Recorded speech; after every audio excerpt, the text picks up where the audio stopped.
I'm going to embarrass her a little bit. I really appreciate her coming up to just share a little bit. Joan has been a patient with us, and I wanted her to just share a little bit. We first met her a year ago at this Cancer Killers workshop. And I wanted you to share a little bit how you got to the Cancer Killers workshop and kind of what your mindset was. At church, there was this lovely lady, and she's not here today, Sherry Hatch, and she came up to me and told me about this. And I had cancer. I've had it twice. And I've had a lot of things in like 3 years. And I thought, wow, because she was so nice and she wanted me to come, I would come. And boy, was I blessed. It was amazing information. And then I made my appointment and went in and got involved. So, Joan, I love, she had told me, after she had started making all these changes and really healing, she goes, you know, I was only at that event to basically shut Sherry up. Because her friend had been telling, you know, for such a long time she'd been telling her about this, and she goes, you know, I just came to hear it, and that was pretty much it. She goes, I never thought I would actually be here making these changes. What are some of the changes that you noticed after being empowered to really take control of your health? What's some of the things that changed? Okay, first you have to understand within 3 years I had breast cancer twice, 2 different breasts, 2 different kinds of cancer. And then I had polymyalgia rheumatica, which is an awful disease, and they put me on prednisone. I gained 40 pounds. And then I went to another rheumatologist, and she did a blood test and said, you have fibromyalgia. So she put me on, what's it, amitriptyline? And I was like, for 3 years, just absolutely a wreck. So when I went, I thought, I don't even have a choice, you know? I don't want to be a sick old lady. And I don't want people taking care of me, so I just started. And the first thing I did was exercise. Then I started working on my husband to try to convince him to join us. And I started incorporating some of the food, and then more food. And then he was like, can't we have some real food? And I said, we are eating real food. We're just not eating junk food. And began reading labels. Is this what you want me to talk about? Yeah, what you did, and then... And I was there, I never missed one, and I had back surgery. 3 different back procedures, the Jacksonville spine. None of it worked. So when I went in and Dr. Aaron started talking about the spine, it just made good sense. And I knew that, I had prayer for all of these things, but then I had heard the voice of the Lord, and he said, your spirit, soul, and body. And you got relief from prayer, but you didn't get healed. You need to start eating my food, because the way he created us was not to eat all of this junk stuff with all these additives, and that poisons our body. So I am off all medications. I lost the 40 pounds. I'm starting to exercise with that. So I thought I could probably get up there, but I was wrong. We're giving so much confidence. Yeah, I thought I'll just jump right up there. But it was the shoes. I tripped on the shoe. Show me box jumps here. Yeah, no, really, I didn't think I could do it. And we've been to several of them, and we were going to go Saturday, but we had a hurricane. Let me see. I think that's about all. No, thank you got so much. No, I'm just so grateful that when we asked her to come, she was like, really? But just the changes that she's gone through, I love to see, somebody's life come out. You look at when that hope has been taken away from us and we're told there's nothing that we can do. I want you to repeat that. I am strong, my body was created to heal, because that's exactly what our body was made to do. And I'm so proud of her, because she did everything that she needed to do and took control and responsibility for her health, and it is beautiful to see her healing.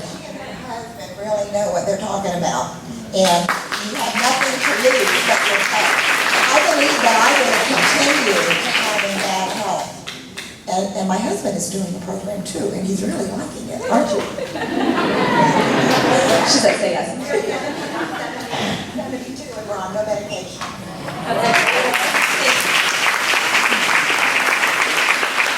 We're going to stairs up the way down. Yeah, and I'm so proud because her and her husband have just started really getting into the Max T3 and working out with everything. We're going to get where you can just jump up and down the stage. That's what we're going to be working on here. But thank you so much for sharing. I just wanted to go through that because, when we look at when all hope is taken away from us, it's not. And there's no limitation that God has with his healing, but we have to take responsibility when it comes to it. So, I want to go through the fight against cancer 55 years ago. Why don't you be seated, please? Members of the Senate, members of the House, ladies and gentlemen, we are here today for the purpose of signing the Cancer Act of 1971.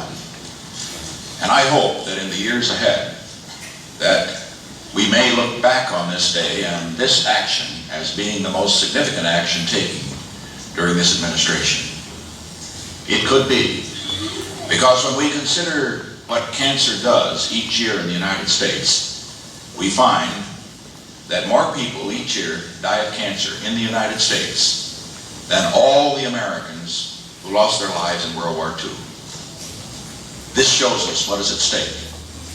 It tells us why I sent a message to the Congress the first of this year, which provided for a national commitment for the conquest of cancer, to attempt to find a cure. And now, with the cooperation of the Congress, with the cooperation of many of the people in this room, we have set up a procedure for the purpose of making a total national commitment. I'm not going to go into the details of that procedure, except to say this. As a result of what has been done, as a result of the action which will come into being as a result of signing this bill, the Congress is totally committed to provide the funds that are necessary, whatever is necessary, for the conquest of cancer. The President is totally committed. We have a presidential panel headed by Ben Schmidt, which will report directly to the President, so that the President's influence, whenever necessary, can be used to reach this great goal. So that was 55 years ago. And I want you guys to look at where we've gotten from that point. It's been over 55 years. We have more drugs, more chemo. Billions of dollars have been spent on research. We have over 700 genetic drugs.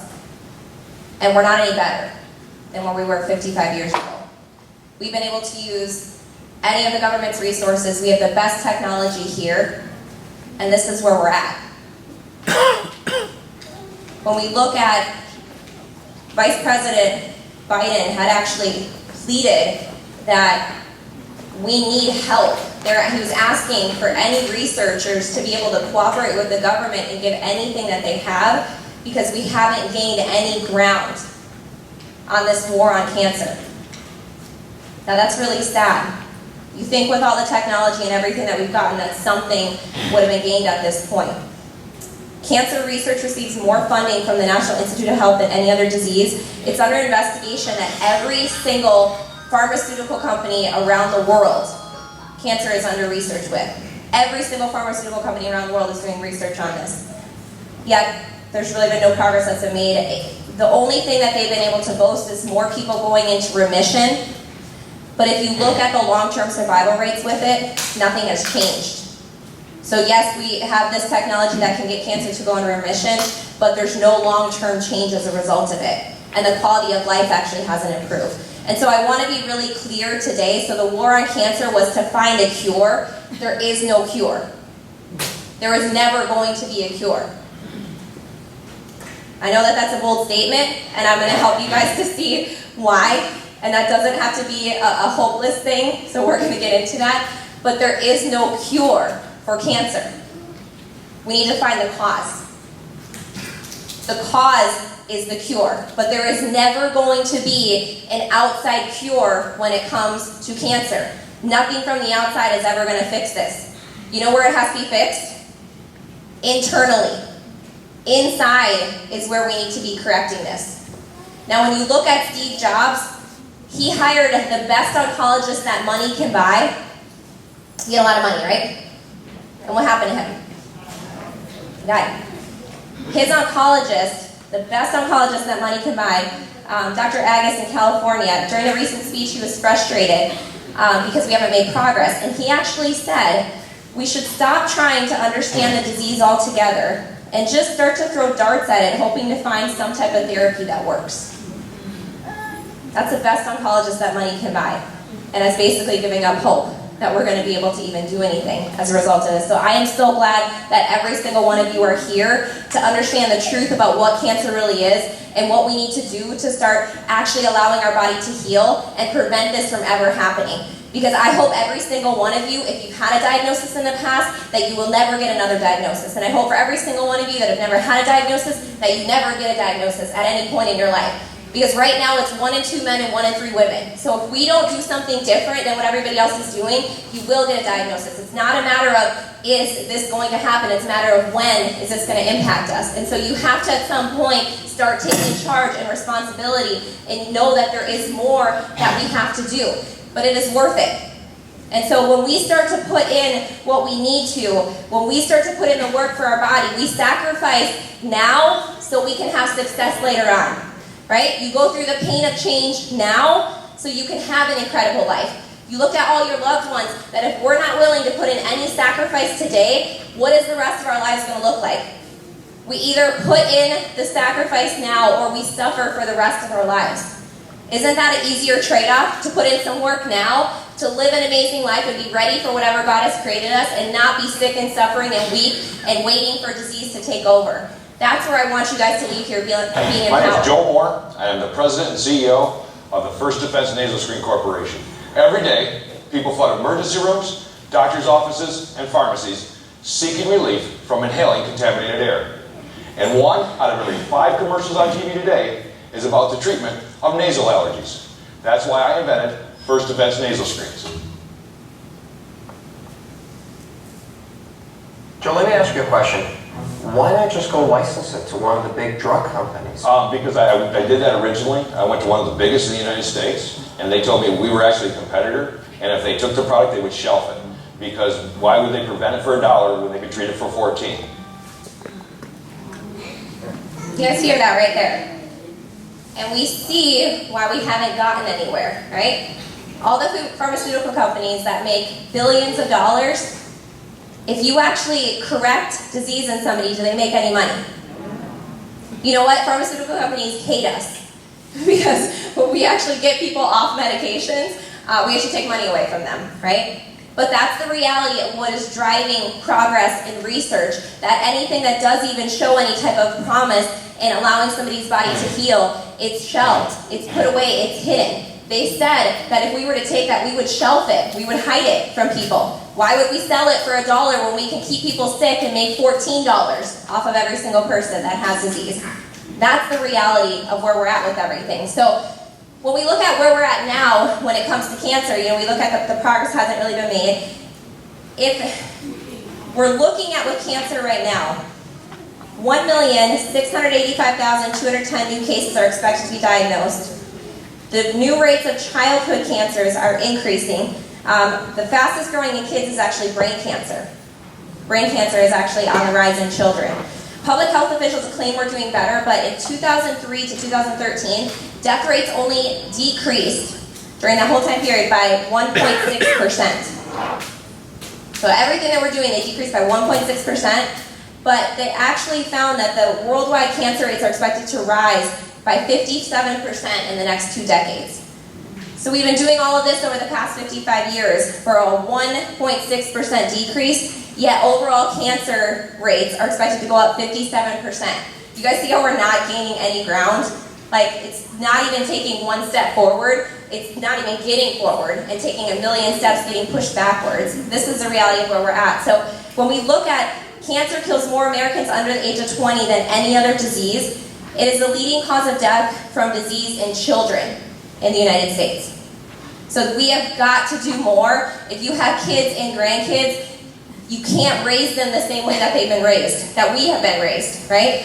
Things are different. This is a different world. All of this stuff has got to start to be applied, because when we look at why we really haven't made progress, we don't understand what causes cancer. We're not approaching it right. We're looking for this magic cure that's not ever going to exist. So if I want to get from Florida to Wisconsin, that's where my family is, that's where I'm from. I want to get from Florida to Wisconsin, and I start driving east.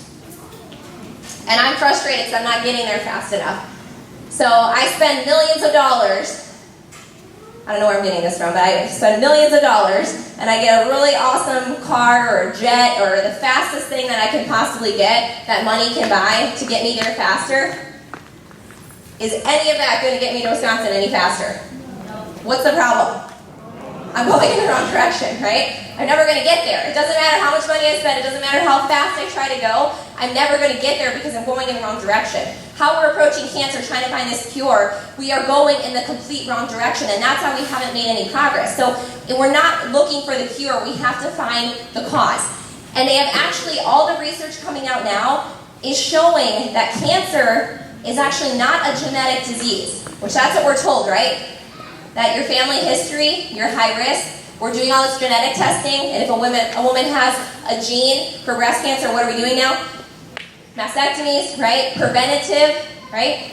We're getting all of these things. We're gene testing. We're taking parts of the body out that God designed us to have preventatively for this. This is how we've been approaching it, but I want you to see that how we've been doing this isn't making any ground. And so when they actually looked at all the research, cancer is a metabolic disease. It's not a disease of damaged DNA. It's actually a defective metabolism of the cell. Cancer is a metabolic disease. And this is pretty incredible. One of the leading researchers at Johns Hopkins, he's actually been going back to research because they're frustrated. They're throwing their hands up saying, we have no idea what to do anymore. He's going back. He found research from 1924 that first described this. So that's got to be a little frustrating, right? In 1924, we already knew what was going on. But that nobody believed this researcher because everyone was starting to push in the other direction. We're going to really get into why we went down this wrong path the whole time. But really, we have to be getting to the cause and changing the environment to stop the body from needing to go towards that defective metabolism. And this isn't just for cancer. I want you to think of no matter what disease, heart disease, cancer, diabetes, lupus, fibromyalgia, depression, whatever disease it is, there's a cause. And the only way to correct it is to find what's causing it. Because I will tell you right now with 100% certainty that God didn't make you sick and weak and broken to have disease. And as much as we are told that that is common, when we look around at everyone around us who is sick and suffering, I'm going to tell you that that is not normal. That is not how we were created. So I don't care what disease it is, and I don't care what your doctor has told you, that you're going to have to take this medication for the rest of your life. If we find out what caused it, guess what happens? You don't need it anymore, right? Your body heals 100% of the time, but we need to find out what is causing it, and we need to get down to that. And so I want you to just have that on your heart and know that you don't have to just deal with it. And I want this to be real for you. You know, I'm going to dig into some emotions a little bit because I want this to be real. I don't want you leaving here, we get caught up in life, and our health is on the bottom of every priority that we have. But if every single one of you were told you had cancer today, what happens to everything else in your life? Gets put on hold, right? Nothing. Your job, other people that you're taking care of, nothing else matters if you were given a diagnosis. That all gets put on hold. Don't let it take that.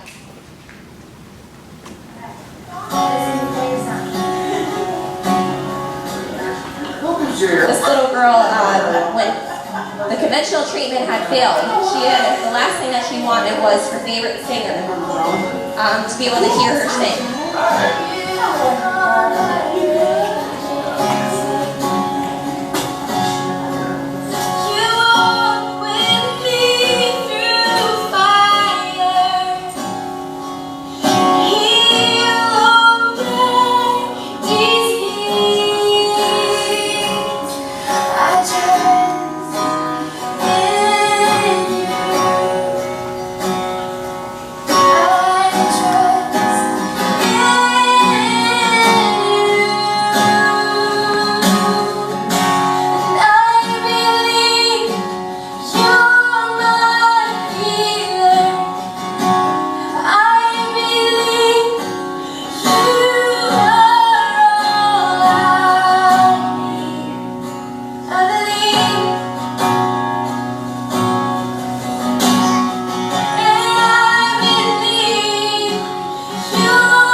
I can't look at that video.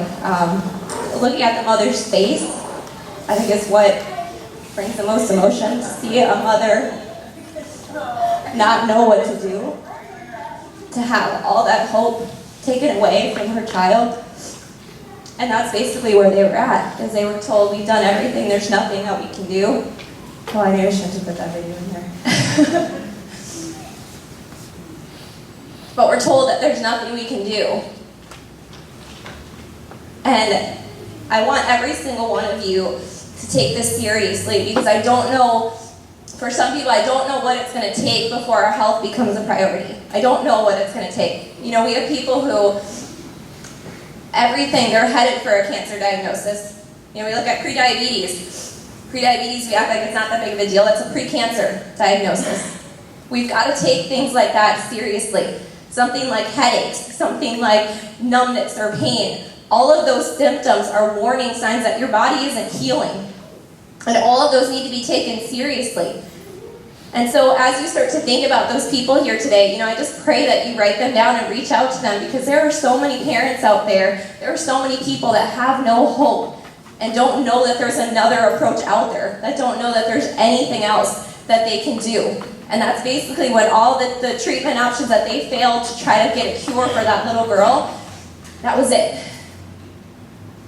And so I just pray that every single one of you take action leaving here and find what your big why is. Your big why is the reason that you're going to wake up early and work out. Why you're going to make a better choice with that food, right? Why you're going to start to put money into investing into you. Because God gave you one body. It's worth it to put energy into you, into healing. Because I can tell you that sickness and disease, that doesn't come cheap, right? It's worth it. So don't buy cheap foods and put that into the amazing body that God gave you. It's worth it to spend more on quality foods, right? You're worth it. God's worth it. Don't go cheap when it comes to your own body. And we're going to work with you on how we make this practical. But those excuses have got to go, right? I don't have time. You don't have time to not do this, right? You have to start putting energy into it. And so we're going to push you guys as we go through this to really start making these changes. And what we're going to get into first is that this big lie that we've been told, and this is why we've gone down the wrong route when it comes to cancer overall with treatments, is the germ theory. So this is what our entire medical system is based on, is the germ theory, right? I can't tell you how many teachers I have go to school and they're saying, oh, one of my kids is sick, I'm going to get sick now, right? Anybody hear the story about the lady who cut off the ends of the roast? Anybody hear that? So this lady, her husband, they got married, she makes a roast and she cuts off the ends of it. And he's like, why are you cutting off the ends? She's, I don't know, my mom just did it that way. He's like, you have no idea why you're doing it, you're just doing it. She's like, yeah, my mom just did it. So she's like, I don't know, I'll ask my mom next time I see her. So she goes and sees her mom and she goes, Mom, why did we cut the ends off the roast? She goes, I don't know, my mom did that, your grandma did it. They're like, okay, well, let's ask her, why do we do this? So they go to her and say, Grandma, so we learned how to make the roast from you, and you always cut off the ends, so that's what we continue to do. Why do you cut off the ends of it? And she goes, well, my pan was small, and the roast wouldn't fit in it. So I cut the ends off to make it fit. And they're like, well, we look like idiots doing this. We were just doing it because we thought that was part of like the magic recipe or something like that, right? But how many things in life do we just do because that's what we do, right? We don't even question it, right? We just do things because that's how it's been. There are so many things when it comes to our society and our culture and how we live that we just do these things and we're blindfolded to not even ask the question like, why do we do it this way? It's kind of crazy. And so there's going to be a lot of truths that I'm going to open up your eyes to, and there's going to be people who are accepting, and then there's going to be those people that when something questions your way of life and your belief system, what do? Whoa, right? Get on the defensive, right? And so I just pray that you just take this in, right? Just take it in, start to listen, open up your eyes. It is a big shock when you look at this, but when we look at the germ theory, this is completely untrue. Because if the germ theory was correct, nobody would be alive to even talk about it. Nobody would be alive anymore if the germ theory was correct. So what the germ theory says is basically that if you and I are in a room together, and I'm sick and I cough on you, and I get the germs on you, what are you going to get? You're going to get sick, right? So if I were to, be sick right now and I drank something and then I make all of you guys drink out of that same drink, all of you guys are going to get sick, right? So that's what the germ theory says. But is that actually reality? So if I were sick and we all shared a drink, are every single one of you guys going to get sick? No. Right there disproves it. We're going to get into it a little bit more when it comes to the germ theory. But that's exactly what chiropractic was founded on, was actually D.D. Palmer wanted to know, why does one person in the same environment, eating the same foods, why does one get sick and the other doesn't? Why does that happen? Does that ever make you question it? We don't. This is something that is just, we all believe the germ theory, right? So that's what we do. We don't even question what's going on. But the reality is it's not true. And so we're going to be going more through that. But when we look at it, we're going to talk about not just why one person gets sick, why one person gets cancer. Why is one person depressed and why is the other not? Siblings. You look at siblings. You all came from the same genetic material. You all came in the same environment. You eat the same foods. You're breathing the same things, right? Why does one have digestive issues? One has depression. One has cancer. Why does that happen? Why does the other ones? Because if that was true, they were exposed to the same bacteria, the same viruses, the same exact everything, they all should have the same. And that's not true. So we're going to be getting into that when it comes to every single disease. It's not about who is sick, it's about how well your body is healing. So it's not about sickness, it's about how well your body is healing. Because if me and somebody else are exposed to some type of germs, and one person gets sick and one person doesn't, whose body was healthier? The one that didn't get sick, right? Their body was stronger to be able to fight it. There was exposure. Every single day, you guys are getting bacteria and viruses all over you. It's everywhere. But why doesn't every single thing knock you down? Because your immune system fights it. That's what our body was actually made to do. You know somebody who's going through immune therapy, who they're immune compromised, who might be taking steroids? What do steroids do? They suppress your immune system and then you're more at risk for what? Sickness, right? Everything around you, because your immune system is compromised. You know, chemo actually depletes somebody's immune system so much that every single one of us actually have like bacteria and fungus that are in our nasal cavities that are no problem. Our body just fights them off. You guys know that can actually kill somebody who's going through chemo. Bacteria, fungus, things that our body normally keeps in check that are harmless to all of us, somebody whose immune system is plummeting, that can kill them. So you see how there's stuff all over us all the time, but it's determined, our health is determined by how well our body actually fights it off. And so this right here is a huge concept for you guys to understand, is that our environment dictates whether we get sick or not the germ. It's our environment determines whether we get sick or not. And so you look at this amazing green pasture here.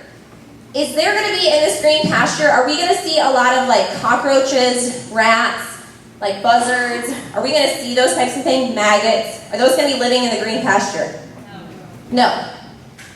Now in this area, the environment that's full of garbage and trash and no life, what are we going to see show up there? Everything I just talked about, right? The maggots, the rats, buzzards, right? Cockroaches, all of those are going to be hanging out here. Now, if we want to get rid of those pests, and we say we need to get rid of all of those. Now, we can have an exterminator come out and we can poison, right? And we can get rid of all the pests that are there, right? Poison the rats, poison the maggots, kill all of them. Great, we got rid of them. Now what's going to happen though, if we stay here with this environment? They're all going to come back, right? Because what do we not change? The environment, right? We can sit there and kill the pests that we want. You see, you can sit there and kill bacteria and viruses, but if you never clean up the environment, they're going to keep coming back. And they're going to keep coming back stronger. That's why we have antibiotic resistance, with a vengeance, they're coming back. And so what we need to do, instead of blaming the pest and saying, this is the issue, right? What came first? The garbage or the pest? The garbage, right? We all know that, right? The pest didn't show up in this green pasture and then make the garbage. That's kind of crazy, right? No, they showed up because of the environment. And so if we want to change our environment and stop from getting sick, what do we need to do? Clean up the environment, right? Clean up the trash, start planting, getting life in there to grow, so we get back to this place, right? This is where we can thrive. This is where we don't have to continue to kill off those pests and worry about what's taking over. It's the environment. We want our bodies to be here. Do you want your body to be filled with this? But that's the reality of where most of us are at. When we're sick all the time and we constantly are getting things, it's because our entire bodies are garbage. Not because God made it that way, it's because we made it that way. That's us that drives it that way. So our responsibility is to make sure our body stays this beautiful green pasture. Does that make sense? Starting to open up your eyes a little bit. I don't see anybody angry, so it's good. We're doing good with learning some new truths with things. So this is what we need to make sure that we're staying away from. Now, the current approach to cancer, it's not, you see where this is. We're trying to kill what current cancer is there. You see that? So we're killing the cockroaches and all of them, but we're not cleaning up the environment. So we're actually destroying the immune system in the process, so it actually makes it harder for the body to rebuild afterwards. So we're just trying to chase these things that aren't really fixing anything. So this is going to be a really important concept for us to be focusing on as we continue to go through this. Now, when we look at health, we think that if we feel okay, that we're healthy, right? I know you patients, you guys are shaking your heads no, right? Because you can feel fine and have what building? Disease. You can start having a garbage body, but you don't feel too bad yet. But we may still just ignore it, right? So all those symptoms, and we start to feel tired, we're fatigued, right? Just those symptoms that we associate, everybody has it. We have headaches. Everybody has those. We have low back pain. Well, everybody has that. That's okay. Right? When we start to have those symptoms, our body's trying to tell us that something is wrong, but we don't listen to it. And so when we look at when it comes to health, 100% function is actually health and life. That's that green pasture, right? 0% is going to be the garbage dump. There's no life at that point. Now, you have to lose about 40% function before you feel anything. So that whole time, what are you thinking? I'm good, right? When you're at 90, 80, 70% function. So I have parents telling me like, oh, my kids are fine. They don't have to start making these changes because they're fine. They don't have any symptoms. Well, do you want your child to ever get to that point, the 60%, before we decide to take action when it comes to it? No, we need to start doing it early on. And so when we look at this is for any type of disease that's happening, that if we're keeping our body healing and functioning the way that it's supposed to, we can fight off anything. There's not going to be garbage. There's not going to be pests that come. Our body is strong. And this is, I'm really excited to start getting into this component of healing. So when it comes to any type of disease, there is interference to healing. Because God designed you that you want to be functioning at 100% every second of the day. Your body is programmed for survival. So that's pretty cool, right? If you have a cut on your leg, what happens? It heals, right? The end, it heals. We know that. Because that's how our body was programmed. It wants to heal. If you're not healing, what does that mean? Something is interfering with our ability to heal. Something isn't letting it. So we look at all these 5 essentials that we teach in the office. Any one of these areas create interference. This is what these things here, if we're not taking care of them, we're starting to create the garbage dump. We're not letting the green grass flourish. So when we look at making sure we're getting the right nutrients in there, making sure our nervous system is functioning, getting oxygen through movement, exercise, minimizing toxins, we have a more toxic world. All of these areas create interference to our healing and even our mindset. When you are chronically stressed out, do you know it physiologically changes your body? That you actually are more prone to developing sickness and disease. Your mindset will create a garbage dump in your body. Your thoughts, what you're thinking is damaging this here. So all of these things are related together. This is actually your body killing cancer.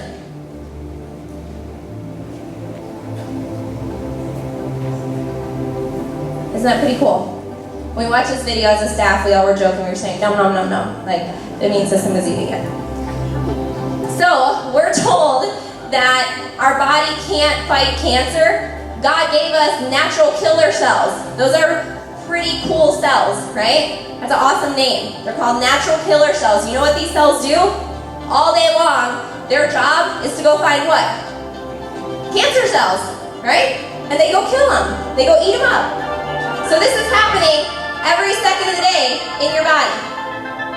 Now, if you're not taking care of your body and supporting its ability to do this, all these cancer cells aren't getting destroyed. They're actually flourishing, they're replicating. But this is what's meant to happen in the body, is those cancer cells are supposed to be getting attacked.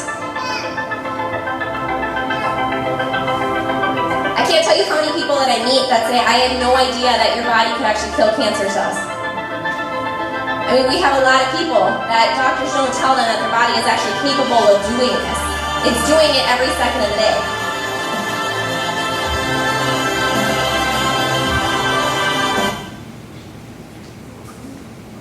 That's another one showing it completely taking over. So when we look at trying to correct the reason that cancer formed in the first place, if cancer is a metabolic disease, I want you to look at cancer is actually not a disease itself, it's a survival mechanism. Because the body will never do anything destructive, so the cells are actually finding a way to keep going. And so we're going to get a little bit more into this here. But it's a survival mechanism. It's actually not a disease in itself. So when we look at our body is completely equipped to take care of this on its own, but if the cells need to start changing and replicating at a higher rate, we have to stop what's causing it or needing that to do it. And so the number one thing that we do when patients come in, that have been diagnosed with cancer or had cancer in the past, we've got to correct the nervous system. We've got to correct the area that your body is actually detecting the cancer cells. Because they actually came out with research a few years ago that completely had to change what was taught in textbooks. We thought that the immune system wasn't connected to the nervous system. We thought that it kind of did its own thing. They actually found that nerve fibers are connected to every single part of the immune system. So that means for your immune system to work, what has to work?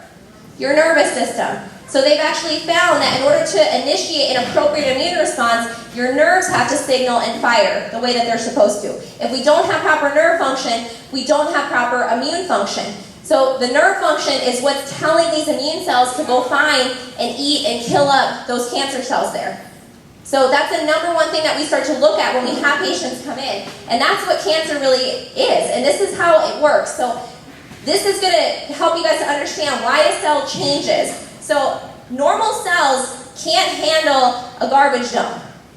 So if we're turning our body into a garbage dump, normal cells can't live like that. So our body has to find a way to keep going because it wants to survive. So what do you think those cells have to do? They have to adapt to living in a garbage dump, right? And so our normal cells actually have a really advanced way of creating energy. It's through respiration of oxygen. So it's actually very, very effective. What our cells do is turn oxygen into energy, and that's what our body uses for all the processes that it needs to go through. But when we have a garbage dump, we actually aren't getting oxygen to the cells. We're not getting enough oxygen. And so what the body has to do is find a way to make energy some other way. It's kind of like turning on the 911 like backup generators. So what the cell does is it has a survival mode that it goes into. What the cells can do for a short period of time is they can actually ferment sugar. They can switch their energy conversion to fermenting sugar for energy. But this is a very primitive and ineffective way to get energy. It's only meant to be short term. So this is actually designed in our bodies for short periods of time that you're without oxygen, that the cells will actually change. Your muscle cells do this. So short periods of time without oxygen when you're working out, the body will actually switch to converting and actually creating lactic acid through the fermentation process. And that's what makes you sore after a workout, right? Is that time period that you need to get into that. So when we look at our body cells, we're meant to do that, but only for short periods.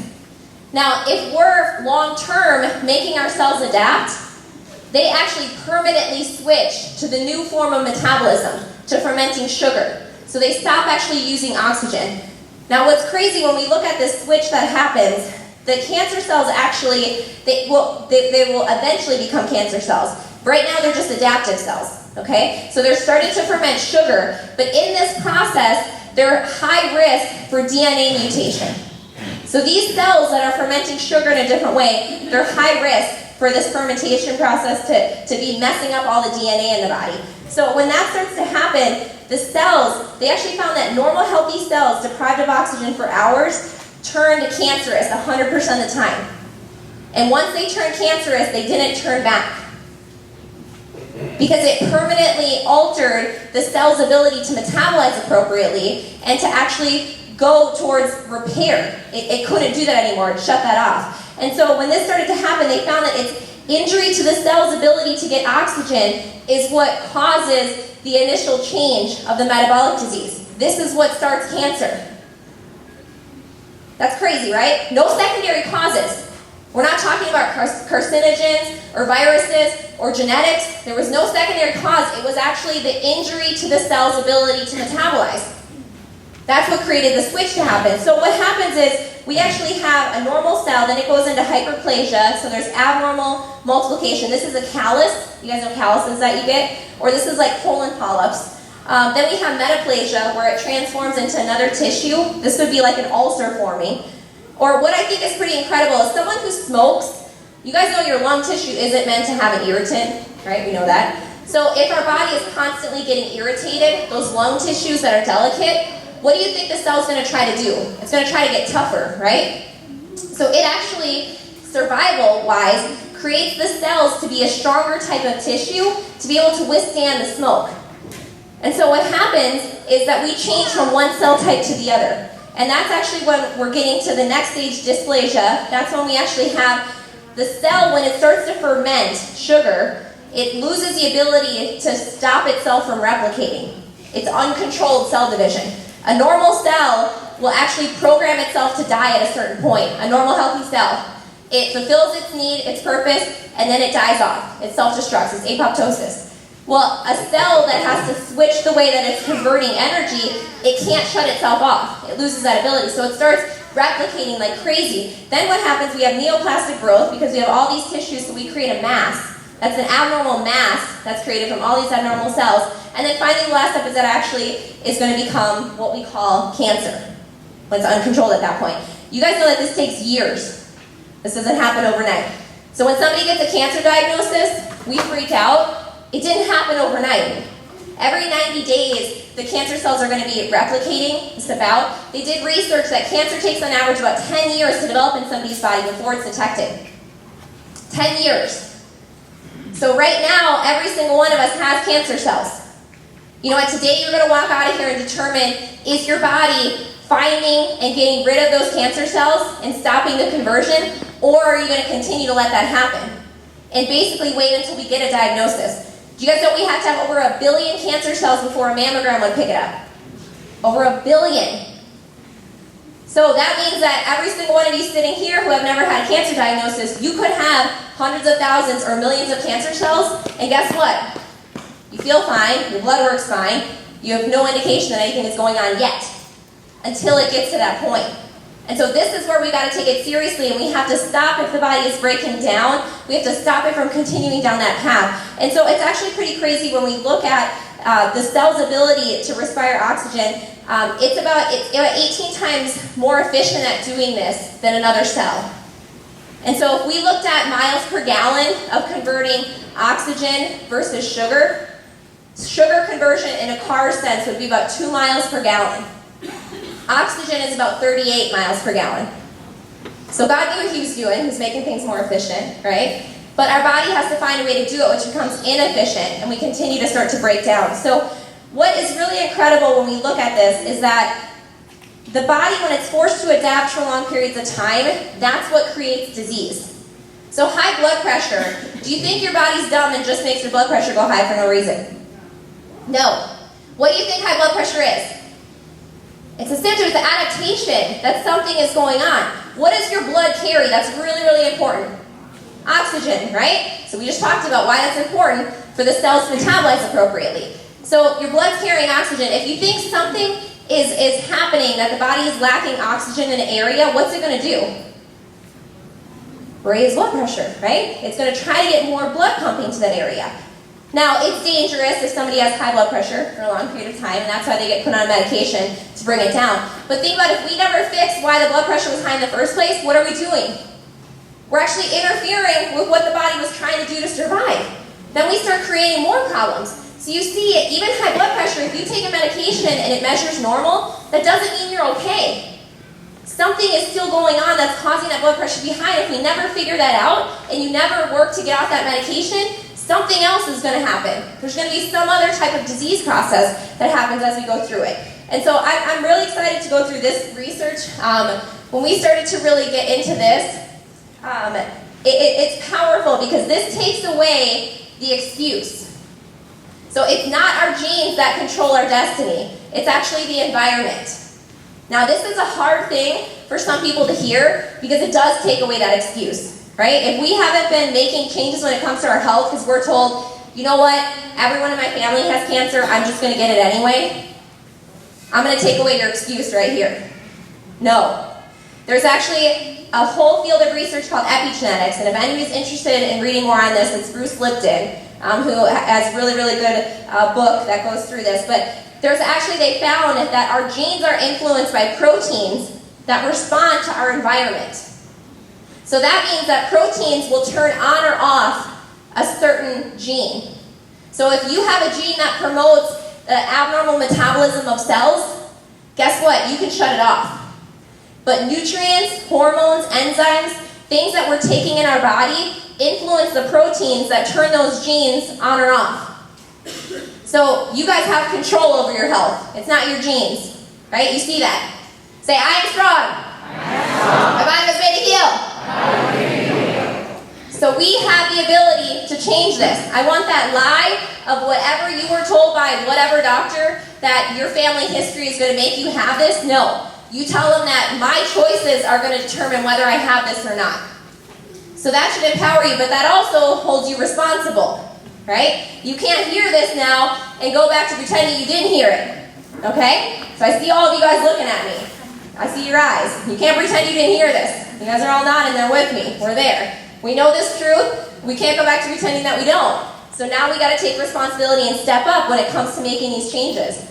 And so when we look at it, it's a wound healing process. Like I said, it's actually something that is allowing our body to continue to go. So this is what D.D. Palmer's whole theory was based on, was that if two people come down and have the same exposure to a virus or bacteria, and one gets sick and one doesn't, it comes down to the environment. And this is where the whole field of chiropractic came out, was finding that disease is because of interference. There is some type of interference to your body's ability to heal. And I think this is just so incredible. So if we're in the room and one person gets sick and one person doesn't, does that mean that we should be afraid of germs anymore? What does that empower us? That we have what? We have the responsibility to determine if we get sick or not. And so if you're in a room full of sick people, and you decide to eat a donut, then you should get sick. Because you know what? You created a garbage dump in your body. I'm not saying you deserve to get sick, but I'm saying your body should come down with that because we compromised it, right? We created a garbage dump that was there. But if everyone in the room is sick, and you say, you know what? I don't want that, but I'm not scared of the germ, what am I going to do? Make some good choices, right? Put some healthy food in that's going to grow the green grass and keep the pasture nice and healthy. And then guess what? Cough all over me. That's gross, but so don't really do that. But you know what? Whatever germ comes at me, I'm fine. I'm fine. I'm not going to get it. You know what? I have patients a lot of times when they start to just learn this with the germ theory, you know, they'll come in and they're like, oh, don't hug me. I have something. And I'm like, no, bring it in. Bring it in. Hug me. Think about it. For patients, you guys know how close I am to people? If the germ theory was right, I would nonstop be sick, right? Because every single one of you, I'm hugging you, you're getting your germs all over me, right? I'd be sick all the time if that was the case. And it's pretty amazing that I know if I actually come down with something, you know where my head goes to? Not what germ I was exposed to. I think about where did my body get compromised. If I come down with something, if I'm coughing or sneezing, I think of what interfered, that's why I got this. And you know, a lot of times it's, I haven't been sleeping well. You know, I've been running myself down. Or it's, you know what, I didn't make a good choice when I ate that food. And I let it come over. So it comes down to something that I was doing, my environment is what made me sick, okay? So again, I'm taking the excuses away. There's no more, woe is me, I got this, right? So, or blaming your friend, you got me sick, right? How many times do we say that in the office, right? You're going to work with somebody and you're like, you got me sick, you made me get this. No, you didn't strengthen your environment, and so you let that germ take over. So we're going to be talking about how we actually strengthen this. So I hope you guys aren't mad at me. You guys are like, man, I gotta take responsibility for everything now. But it's pretty incredible when you can do that, and you have that empowerment. I know that my son, I'm not worried about what he's exposed to, because I know that his immune system's strong, and I want to do everything I can to keep it that way. So when we look at, we have to make sure that our body's ability to heal is at as high as it possibly can. This is what I've been most excited to share. So this is Masha and Dasha. They actually were conjoined twins that were born in Russia. They were actually born in the 1950s. It's kind of sad that the mother was told that the babies passed away, and they took the babies for research. But if I want to look at any good that comes out of this, there actually is some pretty amazing theories that were disproven as a result of these girls. So they had a lot of bad things happen to them, but the fortunate thing is that I want their story to be told, so what happened to them doesn't go in vain. So in Russia, they took them away to do this research, and why they wanted to research them is because they shared the same circulatory system, okay? So they had the same exact circulatory system, but they had two separate spines and nervous systems. Two separate nervous systems. So they were like, we can do some really cool stuff to find out what's going on with this. So they researched with these girls, and some of the amazing stuff that came out is that with the separate nervous systems, one of the girls would get a cold and the other one wouldn't. One of the girls actually got measles and the other one didn't. So we're told if a germ gets in our blood or a virus, we're going to get sick, right? This is the whole premise of why we're getting vaccines, right? So we're getting vaccinated to protect ourselves because we should be so scared of something like measles. Well, if it gets into the bloodstream and that's what determines if you get something or not, then both of those girls should have got it, right? If they shared the same circulatory system, that virus got in both of those girls' bodies. Why did one of them get it and one of them didn't? They have separate nervous systems. One of them, their nervous system detected and initiated the proper immune response and got rid of it. The other ones didn't. The other one had compromised that their nervous system didn't detect it. The second a virus or bacteria gets in contact with your body, your nervous system sends a signal to the brain and says, hey, this isn't good, there's a foreign invader. And then we actually have all of our troops go out to kill it. It's pretty incredible, like instantly this happens. Now, if it doesn't signal right though, so if our nervous system detects something entering the body, but the signal never gets to the brain, what never gets initiated? The troops never go out, right? So the brain had no idea that something was invading, and so it took over and actually made us sick, right? That's what made us sick, is our body didn't initiate the way that it was supposed to heal. Is this pretty incredible? I was so excited about this research, because what this tells us is that we shouldn't be fearful of even all the crazy things that we're told, like measles, right? We're told like polio, all of these things. You know what? If your body detects it, it gets rid of it, and it's good. But the people were told fear because of the small percentage that their bodies were already sick, right? You see that. The virus didn't make them sick. Their body was already sick because their immune system didn't react. Their nervous system didn't react the way that it was supposed to. A sick body is who has to worry about getting sick. Because a healthy person initiates a proper response and doesn't have to worry about that germ taking over. So what's incredible is we have so many patients, they're like, I just feel a little bit tired today. And I'm like, you know what? Your body's probably fighting something off and you don't even know it. Think about how incredible it is. Your immune system can be fighting something. You're not coughing. You're not sneezing. You don't have all those things going on, but your body's just fighting it. That's beautiful, isn't it? That's what our body should constantly be doing. And so with these girls, what that basically did is it disproved the germ theory. The problem is, when this research came out, the germ theory was already into full swing. And it was already accepted by everybody. This gave rise in the 1950s, the germ theory, that gave rise to our billion-dollar pharmaceutical companies. And here's where we are today. So, germ theory is what the pharmaceutical companies and the medical profession bases every decision on. And yet at that same time, they had shown that the germ theory was completely wrong. So you guys have this knowledge now. I want you to do something with it. When we look at our nervous system, the most important thing we can do to our body's ability to heal, we're going to teach you. We're going to be going through the plan to eat better, to detox, to make these changes. The most important thing you can do for you and your family's health, what do you want to make sure is working at 100%? Your nervous system. For your kids, what is the most important system you want to make sure is working? Their nervous system. It's not about pain. It's not about symptoms. It's about making sure that that never happens. It's about making sure that disease never gets diagnosed. I hope every single one of you never get a diagnosis of things that may be going on in your body that you don't even know about. I want your nervous system to be so strong that your body is fighting things that you will never get a diagnosis for because you didn't even know it was there and your body took care of it. That's where we should be when it comes to health. And so when we look at how important this one major nerve is, the vagus nerve, you guys heard of this? So the vagus nerve, they've done some pretty amazing studies. This actually comes out the top area, the very top bone in your spine.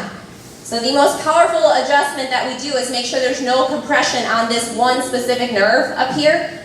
So the vagus nerve is actually controlling homeostasis, balance in your body. This one nerve, you see how it goes to every major organ in the body? So they did a study that they found that heart rate variability, meaning how well your heart was able to adapt to different things that were happening, determine the health of a person. So you know when you breathe in, your heart rate should actually increase, and when you breathe out, what does it do? Decreases. Some people, their heart doesn't do that.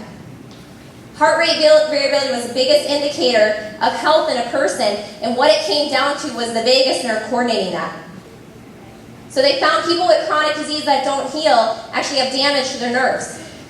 So if we're not making sure that these nerves are firing the way that they're supposed to, if there's interference to this firing, it doesn't matter how well you eat, it doesn't matter how much you're exercising, you see how your body is still breaking down? The most important thing that we need to do, number one, is correct this. And this is where we start with patients, is looking at this area. So when we look at the critical role of the stress response, it's so vital that our body knows how to adapt and heal. Because if you have a cut on your leg, the reason it heals is that the brain finds out that there's a cut there, right? The body has to tell the brain. When there's that miscommunication, the brain never hears it, the body breaks down, and we have this whole disconnect that happens. And so what we do is make sure that there's free flowing throughout the entire body. There were autopsies that were done. Dr. Windsor, he was a medical doctor who wanted to disprove the theory that the nerves ran the organs. He wanted to disprove it. You know what? In his research, he actually proved it 100%. He found that they did autopsies of people that died from different conditions, and 100% correlation with whatever disease organ they died from, they traced back damage in their spine. There was compression on that nerve. The nerve signaling wasn't happening. So somebody who died of heart disease, they could trace back damage in the upper back nerves. Liver disease, mid-back. Digestive issues, if they died of that, low back area. 100% correlation. It was actually 95%, but then the other 5%, they found it was just one segment above or below, because there were actually associate areas that were going to it. So that's pretty incredible, right? And so you look at the importance of the spine. I could care less about your bones. I could care less about your spine. The reason that I care about it is because this is what's protecting these nerves. This is what's determining, is this functioning at 100% or is this interfering with it? And so the position of your spine is so crucial. And that's why for all of our patients, I hope that you guys are really committed to doing your home exercises after this, right? Kind of a little more real at this point. It's not just about, feeling better, right? Because we talked about that 40% loss of function. You can start to feel better, but still have problems, right? And so for any of you that have never had your nervous system evaluated to make sure it's functioning right, that's what we want to give people an opportunity to do. I hope that patients, this just motivates you to continue to push forward. And remember that every time you get adjusted, you're removing interference and allowing your body to heal and function, to find things that are going on. And for any of the guests that are here, we actually have an opportunity for you guys to schedule. So for any of the guests in that folder, you had that health survey that talked about different issues, that talked about things that you're experiencing. Those are warning signs of damage. And so we actually have, for any of the guests that are here, we're going to discount that initial evaluation in the office. Any exams, any testing that we need to do to see if there's something going on, it's $56. That's everything. Now, we ask that you take care of that today. We're actually going to be using that $56 as a donation to one of our patients. So one of our patients has been going through a lot of healing with her body and finding out what was going on. And so we need to further her care. We need to send her out for some more intensive stuff. So we're going to be helping her, and that's going to be a donation. So what you're doing is you're helping somebody to further their healing who has an incredible family, an incredible support system, and you're also finding out if there's something that's going on that can be corrected, right? And so I encourage any of the guests that are here, we have staff coming around that, can schedule that for you. So if you have times available, we have specific times set this week. It has those times on there. They are first come, first serve. So if you have a time that's like, this is the only one that's going to work for me, make sure that you write that down. So if you get this out, they're going to be coming around to go through it. They can actually schedule everything for you. So when you come in, you just walk in, get the evaluation, and what we do is go through what you need to do to correct it. There's no obligation. So I don't want anybody to feel like they have to do anything. All we're going to do is the initial evaluation, and then we schedule time to talk about the plan. If you want to do it, great. If not, that's okay. But if you've never had this evaluation to see how your nervous system is functioning, if you've never had your kids evaluated, please bring them in. If you look at how important this information is for your loved ones, I am so thankful that when my son was born, I knew to make sure that his nervous system was functioning. From the minute he was born, he got adjusted. We got another little one cooking right now, and I'm so excited to know what I know, and make sure that when that baby is born, when he's born, we don't have a name yet, but that his body is going to be healing and functioning the way that God created. And I'm blessed to know this knowledge, but I think about how many people have no idea that they've never been checked, that their kids have never been checked, that their grandkids have never been checked. This is a huge thing that's missing in our healthcare system. I can tell you that no doctors are going to be making sure your body is functioning and healing the way that it's supposed to. And so they're here, so for any of the guests, make sure that you're filling out those forms. They have the times that are going to be circled, and they can get you set with that. Ask them any questions that you need to. There's a lot of people who may think, like, I can wait. It's okay, I'll take care of it later. I'm really busy this week. What do you guys think about a cancer diagnosis? Do you think it's going to show up when your schedule's clear? I mean, that's the reality. We think a healthcare crisis is going to happen at a convenient time because we're too busy to deal with it now. I encourage you to make sure that it never gets to that point, okay? And so the law of diminishing intent says the longer you wait to do something, the least likely you are to do it. And so do it.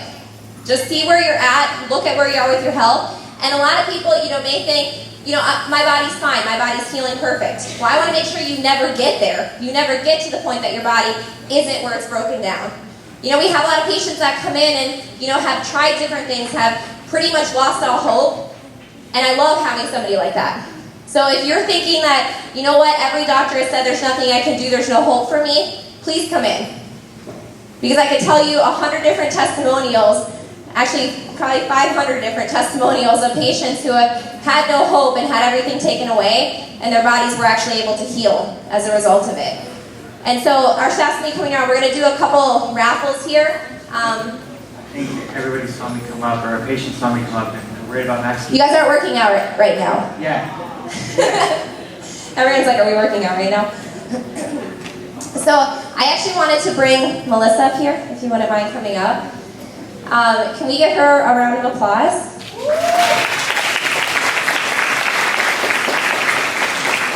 This on her. Melissa, I really wanted her to share her story just to empower you guys that whether you haven't had a diagnosis yet or you may get one, just to have the right mindset of what you're taking from here. So Melissa has been with us for over a year. She's been a patient with us, and initially came in before the last Cancer Killers event. And what did you initially come in for? I was having aches and pains, and I've been living with migraines for most of my life. So she started coming in because remember that's a symptom, right? Wanting to find out why is this happening. And we love that we were able to get her body moving in the right direction, starting to heal, feel better, right? But she came to the Cancer Killers event. She'd been a patient, and we encourage you guys to keep coming to events to keep learning. And so what did you get out of the Cancer Killers event? Where was your mindset after? Before, I pretty much had determined with the pancreatic cancer running in the family that it was not a matter of if, but when I got cancer. After the workshop, the fear was taken away because I knew I was empowered to turn that off. there was something I could do. So she left empowered. It was a couple weeks after the workshop. About 2 weeks after the workshop, I found my lump. After the initial shock, a couple of minutes of a little bit of, cancer is a scary word. I remembered what all I had learned at last year's workshop. So I felt empowered and ready to move forward, and I knew that with Dr. Aaron and Zach and the whole staff that I'd have support I needed to move forward with where I needed to go.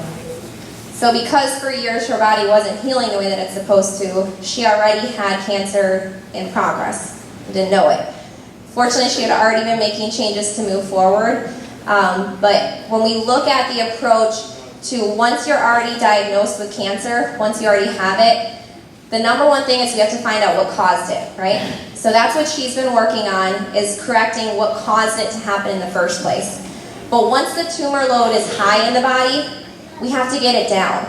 Because you see, it's going to take the body time to heal. So if we're trying to correct what caused it, we need our body to have time to continue to heal.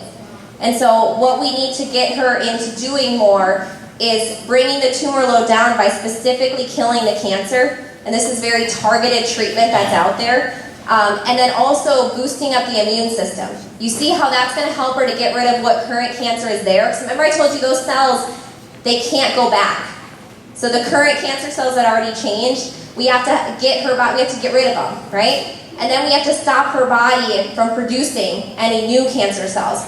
So that's what we're working on with her, and she's already been working on for the past year. But what we need now is to be able to do more intense care for her to get rid of the tumor load. So there's actually one of the most cutting-edge treatment centers is in Mexico, and it's actually insane that you have to go to Mexico to get Tijuana, the most cutting-edge treatment that's specifically targeted to kill the cells, and it does immune boosting, intensive, for about 3 weeks. So we're going to be sending her out for that, and this is something that insurance doesn't cover. This is something that is necessary, and when it comes to your life, you're going to do whatever it takes, right? We have a patient that's there right now. She's actually been there this week. She got down there and she's been updating us on it, and she's really excited. She's been doing great. She's a little worn out. She's going through a lot there. But it takes a lot. The treatment's about $45,000. And so she's had a lot of people blessed in her life to be able to help her out with it. But we're going to be using any of the proceeds from this event. So for any of you guys that scheduled the initial evaluation, that $56, we're going to be using that to help Melissa with getting her treatment. We also, any of the product sales, any of the proceeds that we have, that's all we're using to help her move forward. So you can move forward with your health and help somebody else who is just incredible. We love her and we're excited. She knows she's going to heal. And that's the biggest thing, is you have to know that your body is going to get over this. You have to trust that God made you that incredible. Our patient that's there right now, she said, she's actually a little bit further. She's in a stage 3, possibly stage 4. She said, I have no doubt that I'm going to heal. She goes, so I have no fear as a result of it. Amen. And so this is where I want you guys to be. And I'm so glad that you're here, because she was empowered before she even got the diagnosis, and she knew what to do. Anything else? How much easier was it to do everything you know you needed to do after you got without cheating?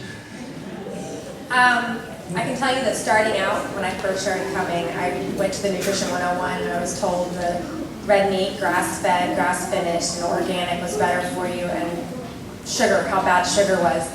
I love my red meat and I love my sweets, so I said, well, I will do a little bit better, but I'm not giving up my meat and I'm not giving up my sugar. I can tell you, after the diagnosis and being empowered with what I learned, I gave it up quick. Because when you get that diagnosis, you realize that it's more important to give up those things if it's going to make you healthy. So to me, it was no questions asked. I did what I had to do, and it was not easy in the beginning. I was sad, but I knew what I had to do. And I can tell you that starting out, you might be afraid to give up those things. Honestly, I don't hardly miss them. I got my meat back finally, and I actually hardly eat it because I've gotten used to it. So the first couple of weeks of changing your diet is hard, but it's worth it. Sorry, we can play the challenge.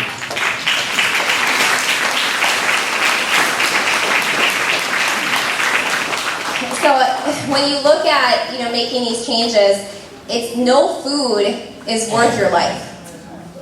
I don't care how good it tastes, it's not worth your life. It's not worth your loved ones, because what you do to your body doesn't just affect you. When you have kids and grandkids and you get married and you have another person that you're sharing life with, this is going to be a big statement. You lose the ability to stop taking care of yourself. You lose the right. When you have other people that are there and need you and rely on you, you can't be selfish anymore and say, I don't care about what I'm eating. I don't care about the things that I'm doing. Because you know what? You have loved ones that what you do to yourself, it affects them. And so you lose that right to do that. And so if you're somebody who has been letting food and been letting other things have more control over you, please pray, get people around you who can break you of that. Because why would you want anything in life to have power over you like that? To make you give up your life, give up time with your loved ones, give up what God's called you to do, the ability to do that because of something that you can't get over, that you can't give up. Nothing tastes as good as health feels. I can tell you that with certainty. Donuts are delicious, but they don't taste as good as health feels. It's beautiful to wake up every day and have health. Actually, donuts don't taste that good anymore after you detox and stuff. It's kind of disappointing. We got our new hashtag. Donuts are delicious. Donuts are delicious, but it's not worth your health. I'm so glad that Melissa was able to share that. Karen, actually, who's down in Mexico right now, she was trying to get us a video in time to show you guys a little update of where she's at. But if you guys could just pray for her, she's going through a lot in these next 3 weeks. We're proud of her. She's been going all in, and there's no cheating when it comes to your health. So our 30-day challenge that we're going to be going through in just a second here, no cheating during that 30 days. I want you to pretend that you were given a cancer diagnosis. Because you know what? Right now you may be saying, I can kind of make these changes. I'll go half in. I'll do a little bit. But I want you to have the mindset of, pretend I got a cancer diagnosis today. There's no cheat days in that, right? You're going to do what you need to do. So that is your mindset going into this to make sure you never actually get a diagnosis. That you go all in to this challenge. So we're going to do a couple raffles and we'll keep going with everything. Do you want to? Alright, so your tickets that you had. First thing we're going to be giving away is Stuff this in there. Come on. a bagel one. We're going to do the hat. We're going to do a hat. You can't buy these hats. It's the one that, these are ones that are earned. We have patients like, I want to buy one of those. Like, you have to earn it with your workouts. This is going to be 688-6547. 688-6547. All right, we got over here.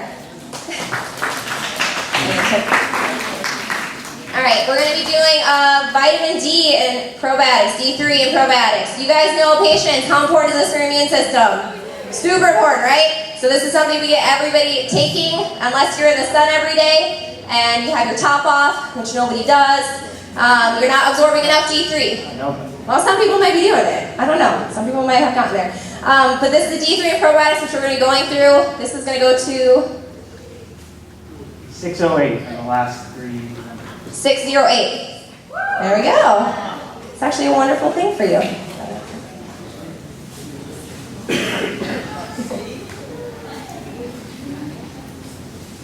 All right, this is going to be a Bold City gift card.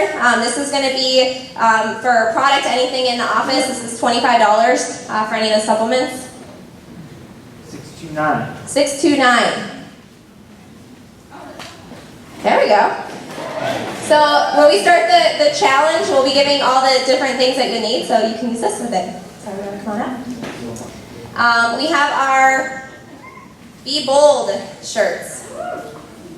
So we're excited about these. Is there a Be Bold when it comes to your health? 597. 597. Okay, she's already got one. That is 622. 622. There we go. Good. That's not being a different size. All right, so we're going to continue going, getting through the action steps. That's what this part's going to be, is the stuff that you can start doing when you leave here. Okay, we're going to be getting into what you're ready to take on. Because we just talked to you, we empowered you, We talked about how you need to make change. Now you're like, what do I do? I'm ready. What do I do? So we're going to give you that as we go through this here. So this is actually the 3 steps to healing. I don't know, Zach, going through. So everything that we're going to go through is going to cover one of these 3 steps. So first we're changing our environment, we're detoxing, and then we're stimulating our immune system. So we're going to be going through all of this as we go through these next couple slides. The first one really is talking about our bundle. So in your folders, you all have the product order form. We're going to be addressing what each of these are included in the bundle for. But if you, as we're going through it, if you're filling it out, if you hold your hand up, one of the employees in the red shirts will come grab it. We can process it for you and have it ready to go. But we're going to be talking about what specifically this is doing and how we're going to be moving towards our health and changing our environment. So this is going all in. So for you guys that are ready to go all in with this challenge, this is everything that you'll need as you go through it. So some of the smoothies that you'll be making, some of the detoxes, all of this. I know a lot of our patients, when you guys come to these events, you know we do discounts on everything. So to prevent, I know the last couple workshops we had a giant line at the end of it. So we wanted to help to avoid you guys having to do that. So if you're doing the challenge and going all in and you want to order the bundle, we're going to have the staff process it and have it ready for you to walk out. So you don't have to wait in line at the end. You guys can get on with everything you need to do today. So if you want to do the bundle, just check that off. All we need is to make sure you put down if you want chocolate or vanilla protein in the bundle. You can write down your information. They will actually run the card, have the receipt, the bag, ready for you to walk out and leave here with, okay? So if you guys have those, we only have a certain number of the product actually here, so if you guys want to start right away, definitely fill those out, just hold them up. The staff will, there are a few people grabbing those right now, they'll be able to collect those for you and get it ready. But we're going to talk about each one of these things individually as we start to go through the challenge. So, if you're not ready to get the bundle, you're just going to get one item. This would be the number one thing, in my opinion, to start with because it's the easiest way to really change the environment. A lot of times we start our day off kind of weak. We're told that breakfast is the most important meal of the day, yet we have a bowl full of cereal, a bunch of grains or carbohydrates that we're basically fueling cancer cells with. So this is an easy switch, an easy replacement to start your day with a smoothie. So we have the whey protein, and we're actually going to go through some of the benefits of whey and what it can actually do within our body system in helping to fight cancer. But this is going to be one of my personal favorite strains. It sounds really weird and nerdy that I have a favorite strain of probiotic, but it has a very powerful strain of probiotic that helps to really correct digestive imbalances and good and bad bacteria. So we're going to help you guys get your bodies into ketosis. Has anybody heard about ketosis? Kind of like a word that's getting thrown around. We call them like buzzwords now. But if we need to correct the metabolic deficiency and stopping the cells from forming, we need to get your body into what we call ketosis. And this is where your body, it's going to starve the cancer cells. So whether you have cancer, have had it, never want it, we need to starve any cancer cells that are currently in your body, completely cut off its fuel source so they die off. So we put ourselves in ketosis so the body has no sugar to ferment, and the cancer cells can't use oxygen. Remember I told you they can't go back. So all they rely on is sugar. So if we starve sugar from getting in the body, they die. And it's insane that this isn't being taught to people who are going through treatments, but that's the number one thing that we have to do, and this protein is going to get you there. So let's just change the environment. So the next one, we're talking about cancer and what it's doing with our immune system. A huge, about 70 to 80% of our immune system is synthesized in our gut. So when there's imbalanced ratios of good and bad bacteria, our body can't have the immune system that it needs to. It actually, our gut and our brain communicate back and forth with one another and tell each other what exactly it needs to do to help correct and where it needs to send and coordinate our immune system. And it starts in our gut. So if there's an imbalance of good to bad bacteria, and that can be caused by things like antibiotics, too much sugar, a lot of grains and carbohydrates in your diet, artificial sweeteners, artificial colors. A lot of what we put into our body can do a lot to damage our gut and throw up those ratios. Yeah, so if the majority of our immune system is in the gut, we've got to have this be healthy. Now, how many of you guys think your gut over the years has probably turned into kind of the garbage dump? I can tell you my gut was there. I took so many antibiotics in my life, I had eaten so many bad foods that I know my gut was a garbage dump, that nothing green was thriving there, right? Nothing great. So it's all the bad stuff that's continuing to build. So your immune system won't work. It's about 70% of your immune system is in your gut. Okay? So we have got to keep this strong and keep this continuing to go forward. So we're going to be talking about how to strengthen that. So our supplement in the detox bundle, or in the cancer killers bundle, is going to be our D3 with probiotics. This is actually has, you had a note about bifidobacterium and skin cancer. Yeah, so one of the probiotics that they researched was if our gut actually has a good kind of bacteria, the bifidobacterium, they actually found that allowed your body to prevent skin cancer cells from forming. So the sun doesn't cause cancer, okay? I'm sorry, that's a big lie. The sun does not cause skin cancer. Do you think God put the sun there to give us cancer and kill us? No. We actually need it to live. So the sun doesn't cause it, it's other damage in our body, our environment, that creates the skin cancer to form, not the sun. So there's 4 billion active cultures of bifidobacterium, 2 different types of strains of those bacteria that are in the probiotics. And then the D3, a really cool thing I didn't really know until we started watching the video that showed the killer T cells finding and locating different cancer cells. Well, when they find a cancer cell, when one of those T cells finds a cancer cell in your system, it actually uses a D3 molecule to activate it so it can kill it and do what it needs to do. So our body has to have certain levels of D3, and where we actually measure what we consider the appropriate level for us is in nanograms, and it's 36 nanograms per milliliter. That's basically enough to keep our bones from crumbling with rickets. But we need to get our levels up into 70-80 range, and really generally the probiotics that we use, the D3 that we use is very low, and it doesn't do anything to increase our levels. So this has 5,000 IUs of D3, so we can bring our levels up in the summertime and then maintain where we're at. So if you have not ever had your D3 levels tested, this is something crucial that you need to do. Everybody needs to be on a maintenance dosage of 5,000. Kids, it's even important that they get on a D3 supplement, because even living in Florida, we're not in the sun every day, right? How many of you guys are every single day exposed to sunlight? We're not. We're indoors the majority of the time. So every single day we have to keep those levels up. They're so crucial. So this is one of our core supplements, and it has the probiotics with it to help you absorb and make sure that you're getting everything that you need.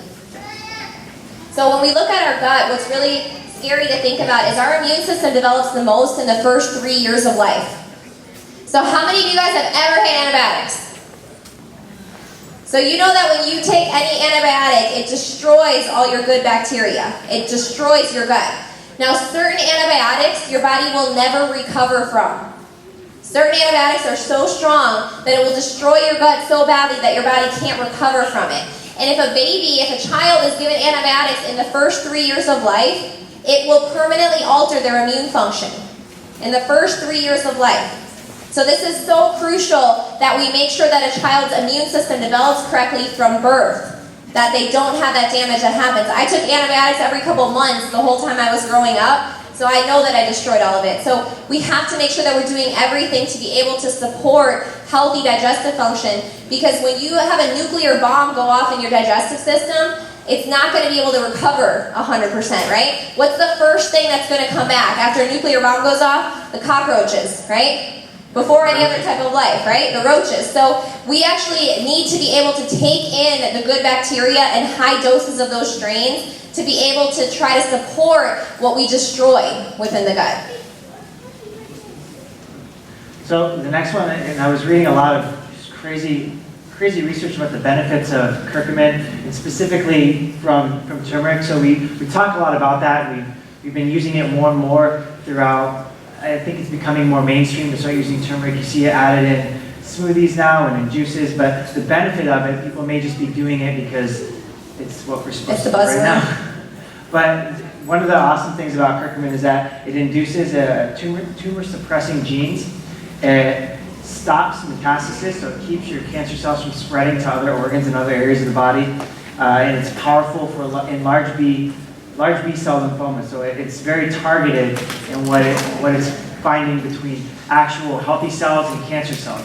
So the benefits of adding something like turmeric or curcumin into your diet, into your routine, is huge for helping to prevent cancer. And it's in one of the products, the Daily Defense. It's a huge component of Yeah, this is in the Daily Defense. That's part of that bundle. So remember, our nutrients are influencing our gene expression. This is one of the things that they've proven through research, that it will alter the genetic expression to either suppress a tumor or allow them to continue to grow. So in our office, you guys know that we don't really like sugar, right? Devil.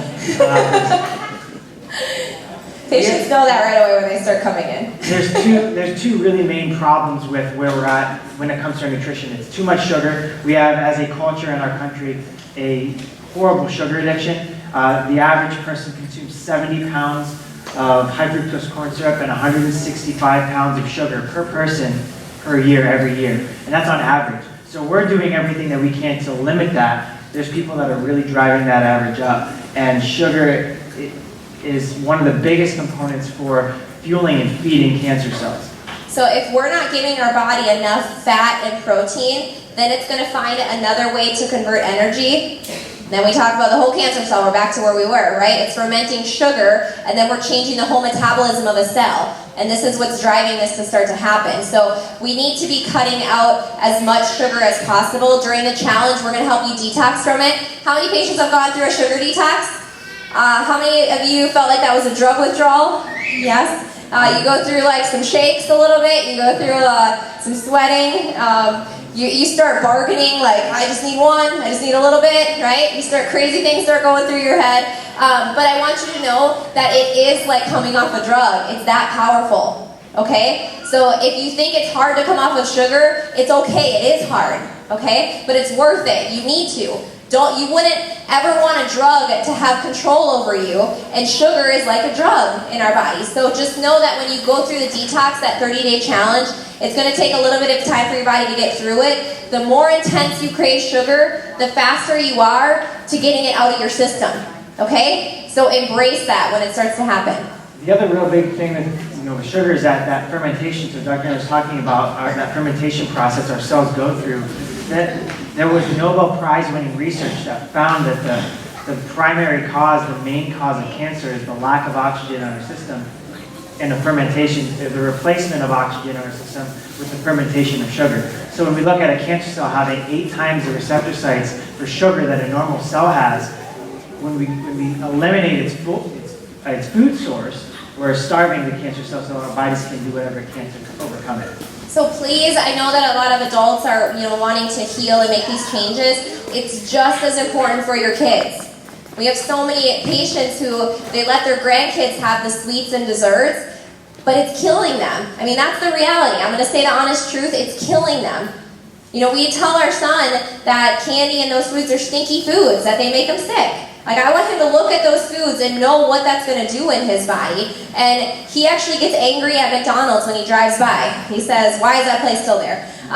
Because we want him to understand that there's things that he has to do. He has a responsibility to keep his body strong. So when we give kids the fruit juices and the snacks and everything is loaded in sugar, you guys coming to our Nutrition 101, which we have coming up next week, you're going to learn where sugar is in everything. And it's just being aware of making these changes, because kids cannot grow up consuming this much sugar. They're sick, they're dying, childhood cancers are on the rise.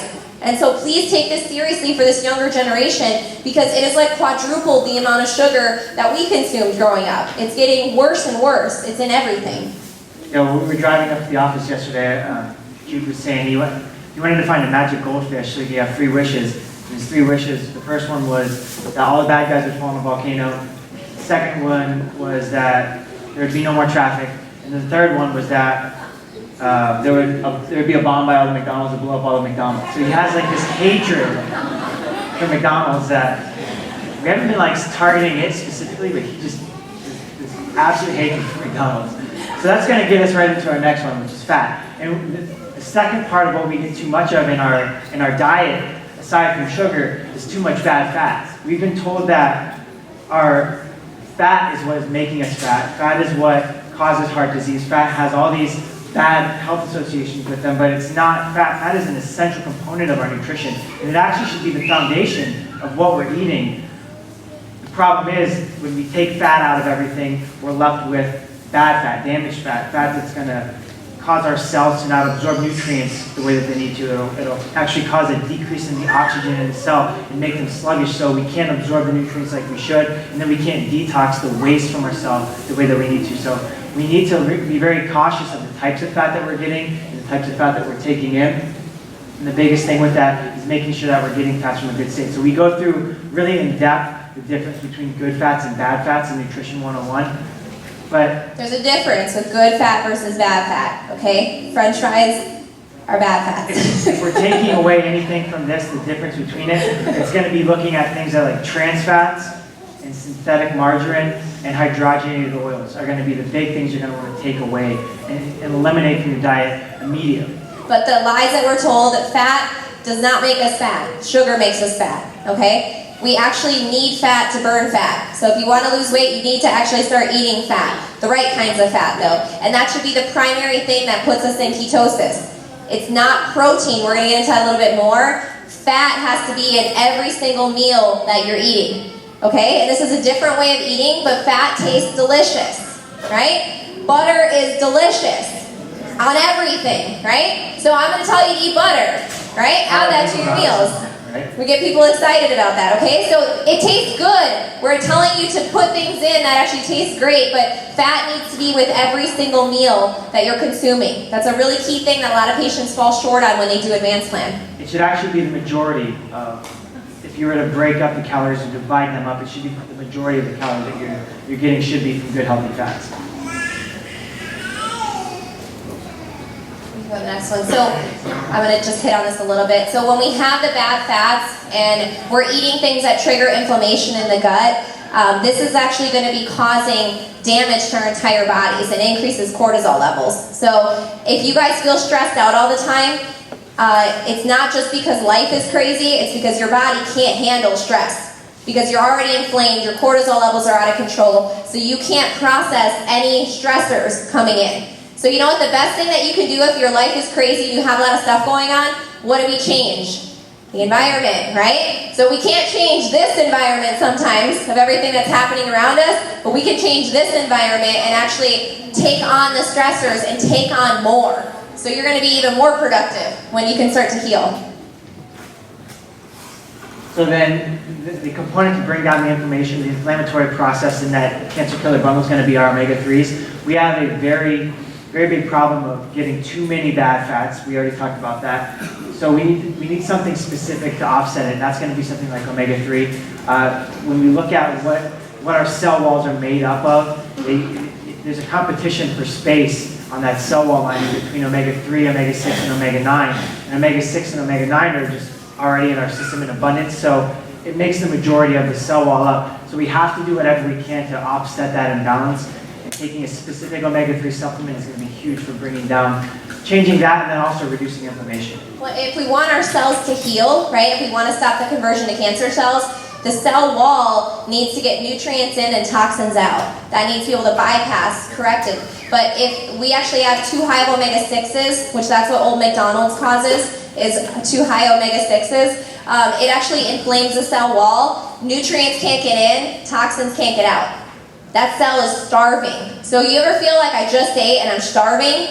That's because your cells are starving. They're not getting nutrients. You have an imbalance. So taking high doses of the omega-3 is going to be really important. But if you're somebody who has eaten a lot of McDonald's and fast food and all of those bad fats, you're going to have a crazy imbalance, and you've got to do something to get it back down. Now, when you start eating healthy, you're going to stay in the right proportion.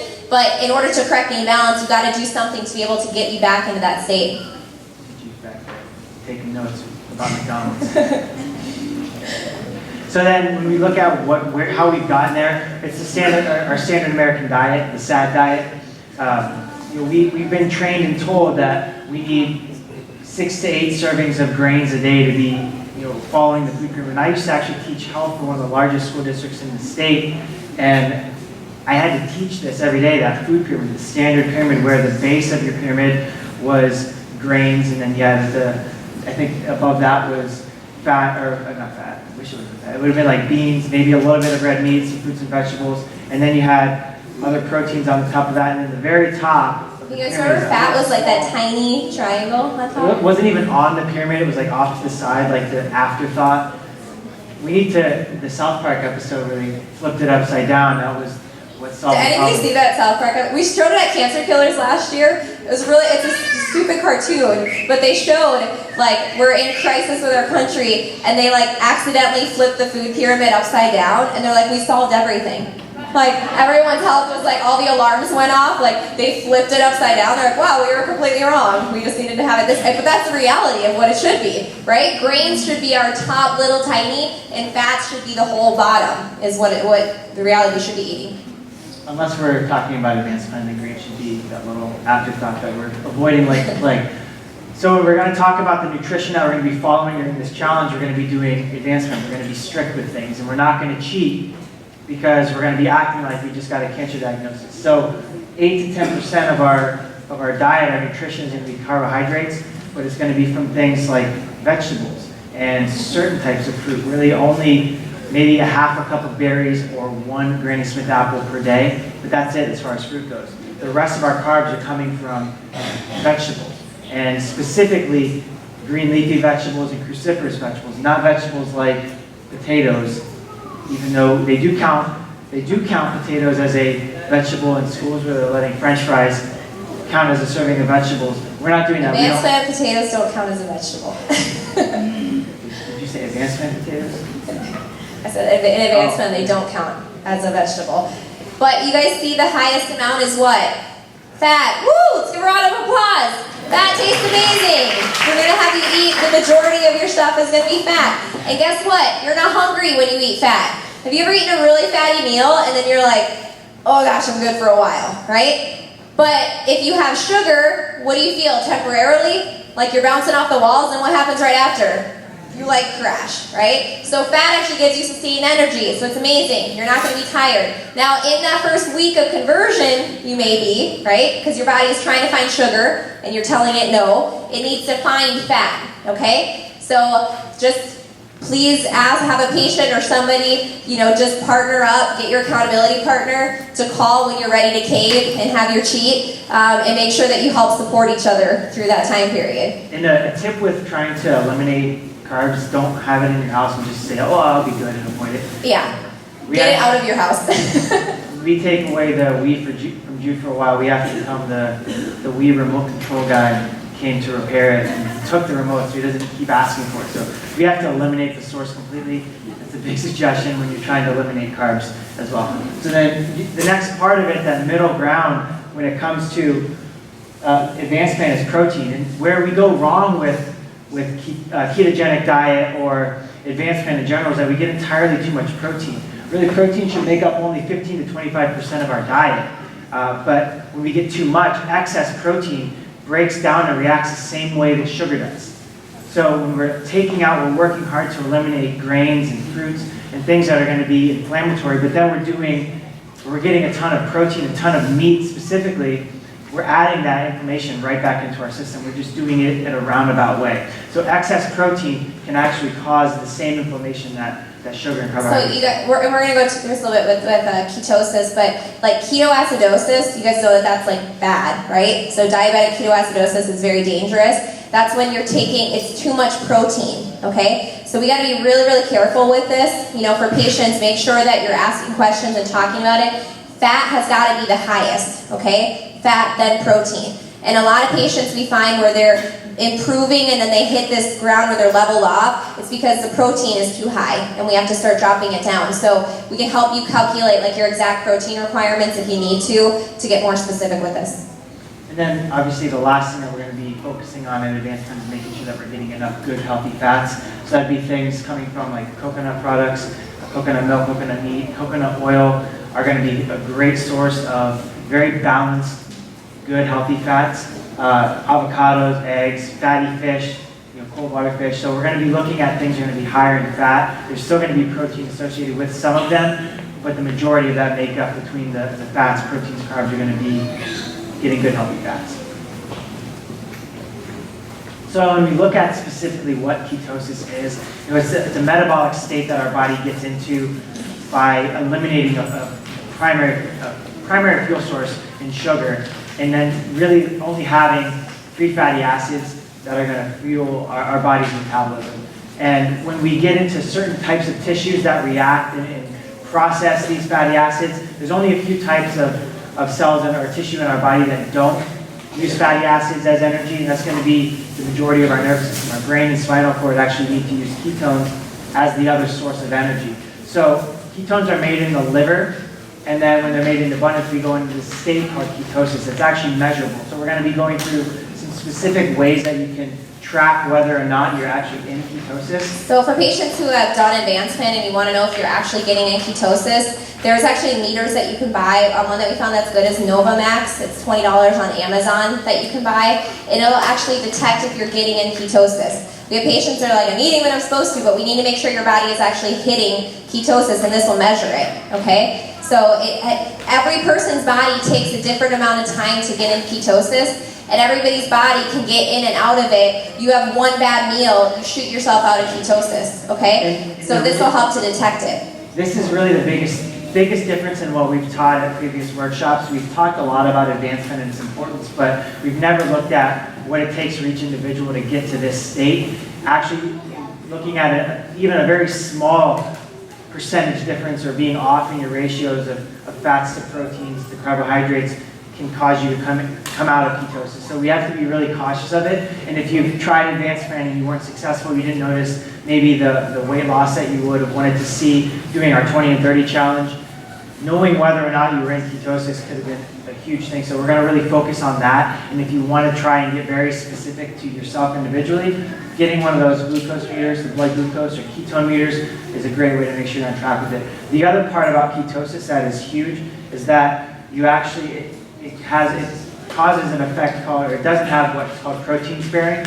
So our body has the ability to build lean tissue and then burn fat for energy. So when we look at exercising while you're on an advanced plan, not wanting to lose weight or getting too small, I know there's a lot of guys that do max C3 with us that don't want to get too small. They want to bulk up. Making sure you're in a ketogenic diet will actually do a lot to help build lean tissue while still burning fat.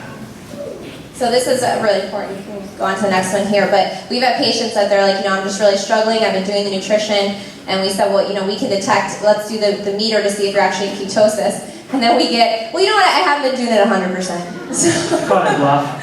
So the meter actually helps you to see, make sure you're doing it 100% with everything too. So then, the other component of when we talk about the types of carbohydrates that we're going to be getting, when we look at the anti-angiogenic foods, angiogenesis is when our body's creating a new blood flow, a new blood source within the cell. So when we look at the development of new blood vessels, cancer cells need, or cancer in general needs to be fueled with an abundance of different types of blood, or blood coming to the system or coming to it to fuel it with different sources of sugar, because that's the primary source of fuel for it. So when a cancer cell is being starved, it's going to do everything that it can to create as much blood flow to that area to get more fuel into it. So when we look at foods that are going to actually be anti-angiogenic, foods that are going to stop cancer cells from creating a new blood flow or blood source, they're going to be things like green tea, olive oil, grapeseed oil, which I would really limit, bok choy, kale, a lot of cruciferous vegetables in general are going to be huge. So some of these things on here, I just want to key in, some of these are not advanced plan, okay? So these are things that you can have in moderation, some of these things, but they have really good properties. So, we're limiting some fruit, and people say like, well, God made it. Yes, we're not saying it's bad for you, but we're trying to get your body into a state of accelerated healing. You guys see that? That's why we're cutting out some of these things that are still good and have a lot of benefits. Well, like oranges are going to be cut out. And you see licorice on there. We're not talking about red vines. So, does not count. Red vines don't count. Even though they're gluten-free and fat-free, they don't count. So there are going to be things in here that are going to be core plan or stuff to add in moderation, but we can get into specifics with that after we do a nutrition consult. We'll let you know specifically where you'd be at after we do this cancer killer challenge. Then finally, I think this is the last slide we have with nutrition before we get to one part of it. Let's go into, so we're just going to go through, if you want to go to the next one. Our body has to really help with the detoxing side of it. So certain foods are going to allow us to get toxins out, like we said, and certain things are going to store them in the body. When we talk about toxins, it's important that you realize your environment is filled with it, outside environment. Okay, so food, water, air, products that you put on your skin, anything that you put on your skin, you should be able to eat. Okay, so go look at your cabinet at home. I'm sure a lot of that stuff you would not eat. Okay? But if you put it on your skin, you should be able to eat it, because where does it go when it goes on your skin? It goes right in your body, right? So you're basically putting it right in. And so if it's filled with chemicals, you know, I love that we have some different vendors that are out here that have natural options of things that don't cause toxicity. We've got to not only help our body to detox, but stop the bombardment of toxins coming in. Okay, so there's a whole lot of things regarding toxins. We have a whole separate workshop that we do with that. But if you've never detoxed your body, we live in a toxic world. If you've taken medications, those create toxicity in your body. If you're currently on medications, so you need to be doing a detox. And that's what we have as part of this 30-day challenge, is we have the detox that's going to help to get out all the junk that builds up in your body, that creates hormone issues. So if you've been exposed to chemicals, your workplace, any different areas that you've been exposed to it, you've got to allow your body to get that out. So now is the fun part. I've been waiting all morning to talk to you guys about exercise, because Saturdays usually we have a big group come and exercise. We only have 2 people today, so now I have an entire room of people that are going to exercise with us. Well, first we're going to talk about its benefits. So you guys can get a little bit of anxiety. We are going to do some XC3 today, but we're going to talk about the benefits of what it's doing and why we want to exercise in this way specifically. So we talked about the hormone workshop, how we have this genetic requirement for movement. Our body has the ability to turn on and off different genes that are going to be promoting health or building health or allowing disease processes to continue. And exercise has a huge component of that. So when we look at some of the benefits, research has found that evidence of physical activity is associated with the reduced risk of cancer in the prostate, lung, lining of the uterus, colon, and breast cancer by up to 70%. 70% reduction in the risk of developing cancers just by exercising and making sure that your body's getting enough oxygen. Because when we talked about one of those fuel sources that cancer can't thrive with or can't use, oxygen is a big component of it. Then the other part about it's most effective when it's implemented in a pre-diagnosis stage. So when we look at, we want to do whatever we can to prevent cancer from ever getting that diagnosis, just by making sure that we're moving enough, we're getting enough oxygen into our system, we're doing a huge step in the right direction to preventing that. So this is a big drive of why cancer, a metabolic disease, is happening. If you're not moving your body consistently, you're not getting oxygen to the cells. The cells can't convert energy, then they switch to the bad form, right? This is what's driving it here, one of the things of interference. So if you're sitting the majority of the day and you're not moving your body, you're lacking oxygen. I could care less about what your weight is, as far as that's not why we're wanting you to exercise. We want you to exercise because your body, like Zach said, has a genetic requirement to move. So our son, we require him to exercise. He's tiny. You would look at him and say he doesn't need to. But I want oxygen getting to his tissues, right? I want proper metabolism of his cells, so you move your body. That's what exercise is about, okay? So whatever excuse you've held back on not exercising, you are literally fighting cancer every time you exercise. You are fighting cancer. Isn't that incredible? That makes it a lot more motivating to get your butt out of bed and do a workout, right? So huge research in finding that reduction in 70% of those different types of cancers. But they also found, despite that, finding all the benefits of adding exercise and building health within our body, not just for weight loss, over 50% of Americans don't get any exercise on a regular basis. So we know that it's beneficial. We know that we should be doing it. We just, in general. So you guys want to fight some cancer right now? Yeah. So we have some music. You guys stand up. We're not going to make you do anything crazy. It's just in your sheets. We're going to do, so I know this says 20 seconds work, 20 seconds rest. We're not going to do it that way. So we're going to help you guys actually fight cancer right now, okay? You are making sure you're preventing it and helping your body to continue to heal anything that has been going on. So we're going to go 20 seconds of foot fires. We're going to do 10 seconds of rest. First one, foot fires, is just moving your feet as fast as you can. You pretend the ground's on fire. Our feet are going to be a little bit wider than hips width apart, a little bend in our knee. We're going to be running. But wait, don't go. I'm going to give you 3, 2, 1, go. We're going to work for 20 seconds. We're going to rest for 10 seconds. Then we're going to do it again. And again. No, so we're going to do it twice. And then after we do foot fires 2 times, we're going to do air punches. So we should have enough space in the rows. Don't punch the person in front of you. Please be careful you don't punch somebody in front of you in the back of the head. Make sure there's room. And then what's the third one? That's it. Okay. So we're going to do two rounds of foot fires, 2 rounds of air punches. 20 seconds work, 10 seconds rest. All right, so you gotta push hard for that 20 seconds. That's it, it's 20 seconds. Can you give the counter? All right, ready guys? Good. 3, 2, 1, go.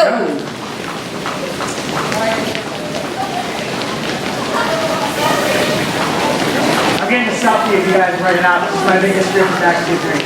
All right, halfway. You only got 10 seconds. Push it, push it. Your feet are burning. They're on fire.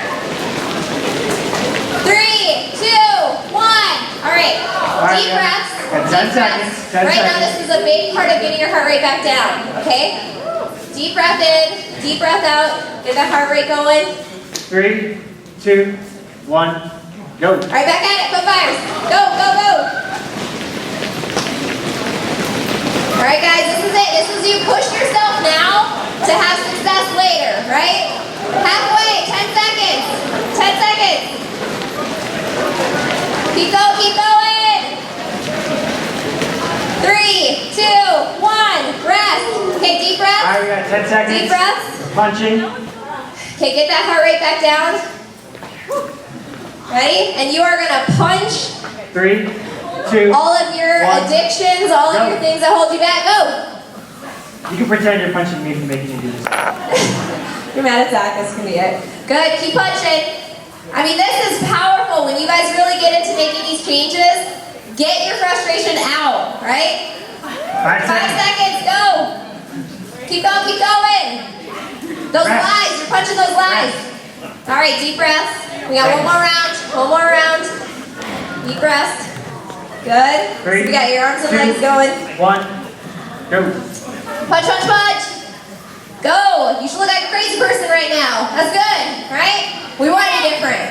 We want to look a little crazy. We got circles going here. Almost there, guys. Keep 5 going. seconds. 5 seconds. 3, 2, 1. Woo! Give yourself a round of applause. All right, you guys can have a seat. So you guys are nice and awake to finish out the end, right? We're almost done. We're in the home stretch here.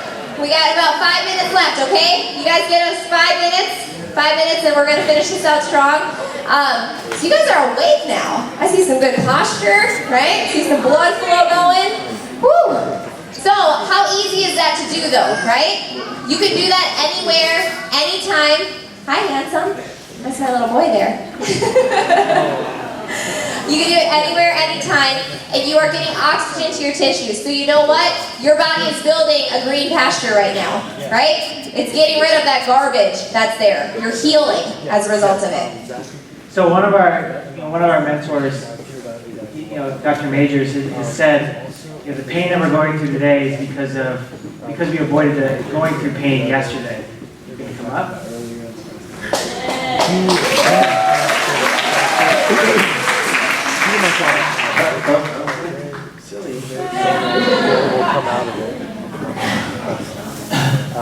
So a lot of times we avoid being uncomfortable with exercise because we don't like doing it, and there's huge benefit with it. So when we look at Max T3 sort of training, short duration, high intensity interval training, it doesn't have to be anything elaborate. You don't have to have a gym membership for it. You don't need to have a ton of equipment. You can do it with anything in a very small amount of space. So it doesn't matter if you come to Max T3 with us, although you should. It doesn't matter if you do that or not. You can start at home just by doing anything. Even if you really enjoy walking, you can start with that interval, where you would be walking as fast as you can for 20 seconds, and then resting for 10 seconds. And then just repeating that over and over again.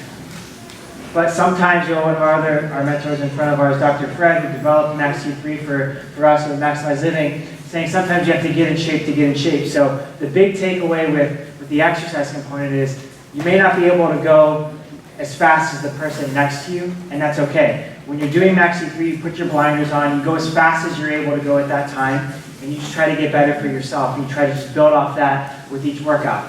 And you stay consistent with it. So in the challenge, we also have the exercise component. There's times that you can come in for Max T3. We do Mondays and Wednesdays at 6:30, Tuesdays and Thursdays at 5, and we do Saturday mornings at 9. We also have our Max T3 group on Facebook. So if you're on Facebook, search Bold City, stash Max T3. We share all of the body weight exercises to that group. We don't share any of the exercises that we do with equipment on there because we want to make sure that everybody can do the exercise that we post. So we share the Tuesday, Thursday, Saturday workouts that we did. I know, raise your hand if you guys are part of like the Max T3 groups that come to the office. We got a good amount of people here. Awesome. I'm so proud of you guys. I mean, we've had just such a consistent group and it's been growing. So we've really built a good support and community within that. So we definitely encourage you guys to come. We'd love to see you there and just starting to move forward. I don't care what level you're at. One of our patients started out hardly being able to do any of the movements, and now she's just doing incredible with it. So it doesn't matter what your current level of activity is.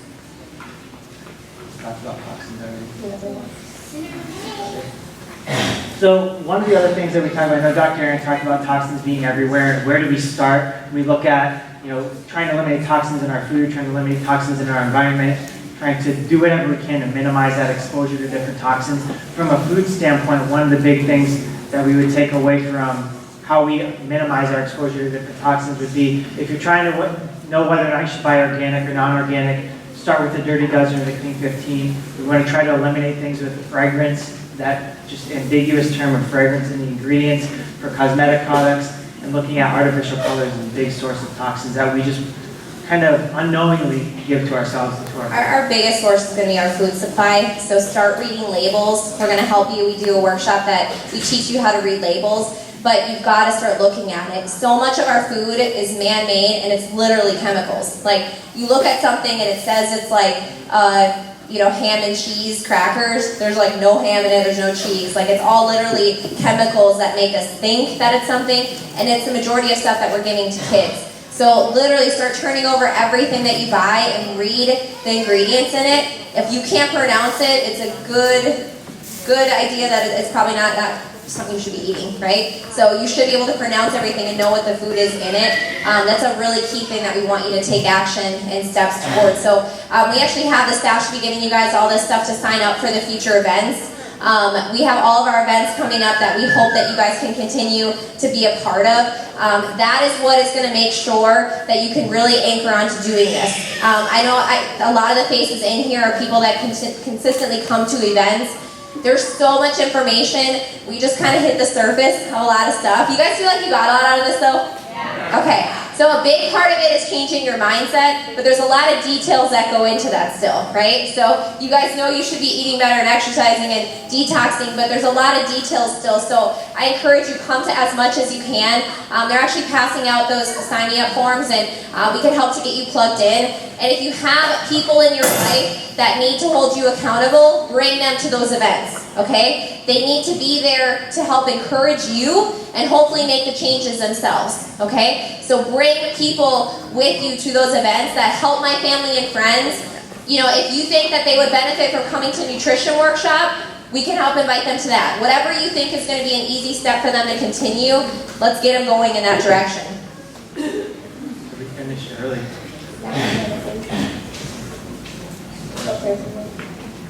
So this is just some action steps of what we want you guys to be continuing to move forward on. So number one, making sure you get the supplies for the Cancer Killers Challenge. You guys see that in your folders? You guys all got that challenge? It has juicing. It's incorporating all the meal plans. How many of you guys are going to do the challenge? How many of you guys are going to commit to doing it? Okay? Right now, we're going to be starting to head into the holidays. Do you guys know the day of the year that has the highest amount of heart attacks? Christmas Day. Second is Christmas Eve. The second highest is Christmas Eve, okay? So at the time of year when we put our health on the back burner and we say, I'm going to start this when? January? Isn't that what we all say? January, I'm going to make these changes. Does anybody wake up January 1st and you're just magically in this amazing place? No, nothing changes, right? January 1st doesn't make anything easier, right? So don't wait until January 1st. I want you to have momentum going into the end of the year. So start the challenge. We're going to be starting it this week together as a team, so you guys can do it with us. Get your loved ones doing it, because how awesome would it be this holiday season for you to have the most amazing health, to be able to enjoy time with your family, and make sure you can have as many holidays as God has planned for you, right? And you're not sick and suffering, you're actually present 100%. Because when you're hurting and you're on medications, we're not there, we're not present 100%. And so make sure that you really engage in this challenge, get the supplies that you need. I know we have a lot of them ready to pick up for you guys to get going, but just really commit to that. And let us know if you're going to do it so we can help keep you accountable. As far as upcoming events, we have Nutrition 101 next Saturday, so we'll get into a lot of the details and specifics when it comes to core plan and advanced plan, how we do this challenge and really stick to it and do it efficiently. We have our community dinner, which isn't on our sign-me-ups. We don't have the community dinner spot available, but we did just open up registration on our so this community dinner is going to be at Bluefish. If you guys know that restaurant, it's actually in Avondale. It's a really awesome restaurant. They have great food. We're going to be doing the community dinner there. It's October 23rd. So this is an opportunity for you to get stronger in your mindset and bring anybody that you know and love that needs to hear this. So it's a free dinner. We love doing it. It's just a really casual environment that they get to enjoy some food and start learning what it takes to get their health back. So we encourage you, if you guys have anybody on that Help My Family and Friends, write down community dinner and our staff can contact you and give you a chance to talk to those people. So, you know, if you would rather invite them, that's okay. Just let our staff know so we can save some seats. We fill those dinners up quick. We usually do 2 of them a month, but the seats go really fast. So the staff can be collecting those as you guys head out, or they'll be coming around as well. But for any of the guests that are here and haven't scheduled yet, the staff is there in the back to come in and do that initial evaluation. If you guys have had family members that need to be checked as well, get them signed up for that. Get them scheduled for that evaluation, and we can help you guys with moving forward in every aspect. The other workshop is Sick of Getting Sick. How many guys are there? It's not at 4 p.m. though. Oh, it's not at 4 p.m. That one's at 6. That one's going to be at 6:30. But that one is going to be really, really great going into the holidays. Flu season, right? How many of you guys are not going to get it because you're going to make sure you don't get it, right? You're not going to get it, right? That was weak. How many of you guys are not going to get it? There we go, right? So, we don't need to get our flu shot. We just need to get our body strong, right? We talk about get your flu adjustment, right? Get that nervous system going. Get healthy foods in your body. You don't have to be fearful of something when your environment is strong. So this year is going to be different for you. Okay? We have a patient who she was sick. She said intervals every time during the year. She's gone a year now that she hasn't had a cold. She used to be sick at regular intervals all the time, and it's just incredible to see that strength. Other thing is Facebook. Like us on Facebook. We post lots of stuff. That Max T3 group. This is it. That's the big thing, yeah. It's a closed group, so search Bold City-Max T3 and request access, and we will. So for our patients, this is different from our main Facebook page. It's the Bold City Max T3. This is where it's actually been a really cool community of encouraging with different workouts and helping each other through different struggles that you have. So we're going to be asking any question or answering any questions at the end. We'll do a little bit of Q&A. But anyone who hasn't gotten any product, they're back there. Peggy's back there at the table to your guys' right back there. So if you want to get anything, everything is discounted today. It's 10% off. The bundles are about 20% off. Is about what that works out to be. So if you need to get any of your supplies with that. But you guys ready? Okay, say it one more time. I am strong. My body was made to heal. We love you guys, and I'm proud of you. I hope that you just have encouragement and know that your body was made incredible, that God made you to heal, and there is no more fear when it comes to anything regarding your health. So we're going to go through the last couple raffles, and then you guys can head out, get everything that you need. But thank you for being here, and I really hope that you guys just start doing something. We're going to be raffling off the Cancer Killers book, so this is going to be great if you know somebody struggling. 539. 539. Can we have that one? You can pick a new one. Oh, we got it! So Sue's got it. So this is going to be something that is just powerful with all this content. The last thing.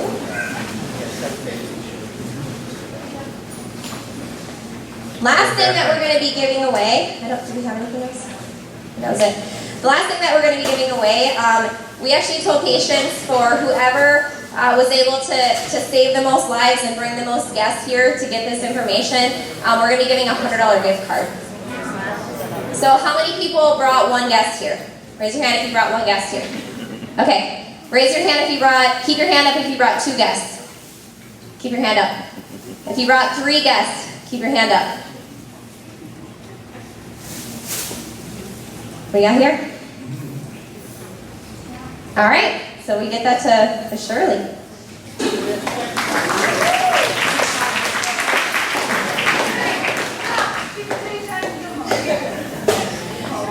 So we're going to just take some questions. Does anybody have anything that you wanted to ask? Anything that you've gone through? Or did we just do such an amazing job of answering everything? You all know the same thing. Except, you said no French fries. Does that mean even including organic potatoes, fried, and coconut sauce? So that's going to be better. Okay, so we talk about on core plan. She's being nice. No, that means. On advanced plan, no. Okay, so we're doing a challenge. No potatoes, okay? But when you're on core plan, you know, it's about taking foods that you're used to eating and modifying the ingredients. So if we take a healthy potato, right, it's good, but then we don't ruin it with bad fats and we cook it in something like coconut oil, like you can actually do like fried chicken. So if you take chicken and you use coconut flour as the batter and then fry it in coconut oil, it's incredible. Like you can actually have healthy fried chicken. That's awesome, right? So not on advanced plan, but after, okay? After you do your challenge, on core plan, that's okay. Yes, question over here.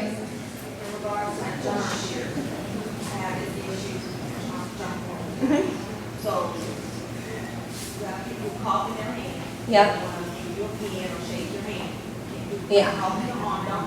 So, they cough in their hand, I go shake their hand, and my immune system is strong. Yeah. Yeah. It's just, some of it's just kind of gross.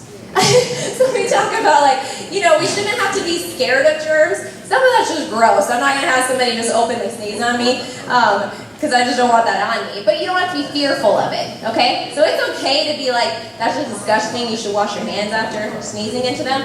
But you don't have to be afraid of the germs. And I think that's where a lot of it comes from is we become more germophobic because we're afraid of what those germs are going to do when it gets in our bodies. But what you do is you keep your immune system strong because you're constantly exposed to it.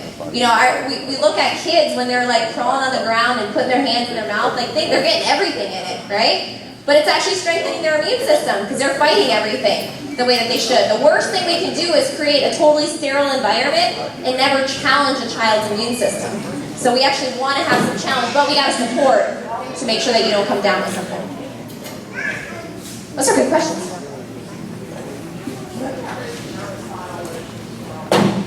They're actually banning triclosan. Yeah, one of the main ingredients, the active ingredients, a lot of like Purell and stuff, been banned in Minnesota for about 3 years now, and they've just banned it in the entire United States. But they're giving manufacturers a year to sell off their products. They've actually found that those are no better than soap and water. So just wash your hands with soap and water to just get the gross stuff off, right? Because when you go to the bathroom, like you should wash your hands. I'm not saying that it's just gross, right? Just spread things around. But you don't have to worry about the germs. So I know a lot of people constantly sanitize their hands because they're worried about just germs they're coming in contact with. You don't have to be as fearful of that. You know, if you're washing hands with soap and water is fine. But it only needs to be done if you're getting actually something bad on your hands. Right back there?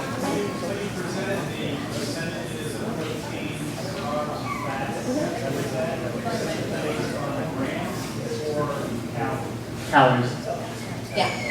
So, and that's a big thing that, you know, we can help you with if anyone's been struggling. Like, people are like, how do I get like fat for breakfast and just different things. That's why the protein smoothie we talk about is one of the easiest ways to start. Because if you do a protein smoothie, you put half an avocado in it, like, oh my gosh, you're starting your morning with fat, protein, you feel amazing, you have energy. Like even getting that for your kids, like you know that they're starting their morning with everything they need to start healing. There's a website called Keto Calculator.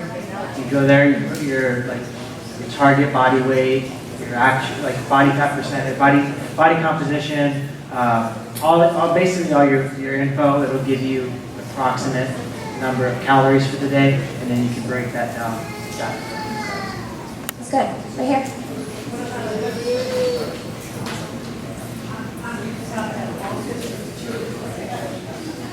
Make a really thick smoothie. Chew it. So as far as for breakfast options, you're asking? So if you do eggs, I mean, you're getting awesome fats and protein with it. Please eat the yolk. Please. It was funny, we were at our last Maximize Living conference, and we were all ordering breakfast, and they had the egg white everything. Everything was egg white. So we asked the server, like, can we actually get it with the yolk? And the server was like, oh, so you guys don't want to be healthy. We're like, no, that's actually being healthier. So like, we got into this big thing with the server, like, you know that like you actually need the fat and cholesterol. And so like, we just blew his mind. Like, but it's just really funny how that perception is. So your cholesterol is only affected, it's a few different numbers, but less than 5% of your overall cholesterol numbers are actually from dietary cholesterol. Okay? So if you have high cholesterol and your doctor's telling you to not eat egg yolks because they're high in cholesterol, it's only a tiny percentage that contributes to that. Okay? It's actually the sugar that's causing the inflammation that's making your cholesterol go up. So please add egg yolks. That's the most nutritious part, and it's good fat. So eggs, and then cut up some avocado too. And actually, I thought that would be weird, but I really like eggs and avocado. It tastes really good together.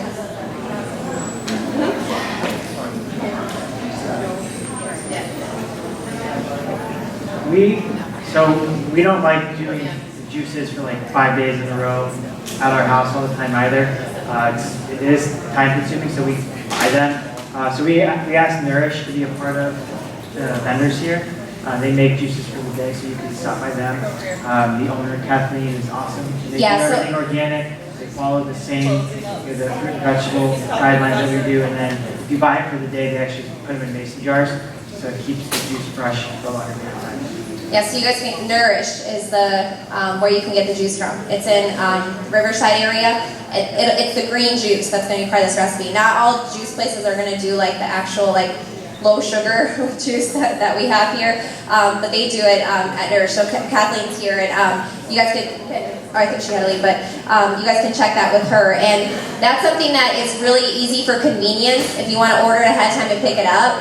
I know that you're going to look at the cost associated with it, but you're not eating food for those meals. Okay, so you have to take that into perspective. Like, you're not spending the money on the meal, you're spending it on the juice. Okay, so that's a little bit, you know, people are like, oh my gosh, I'm spending this on a drink, but that's actually your meal replacement.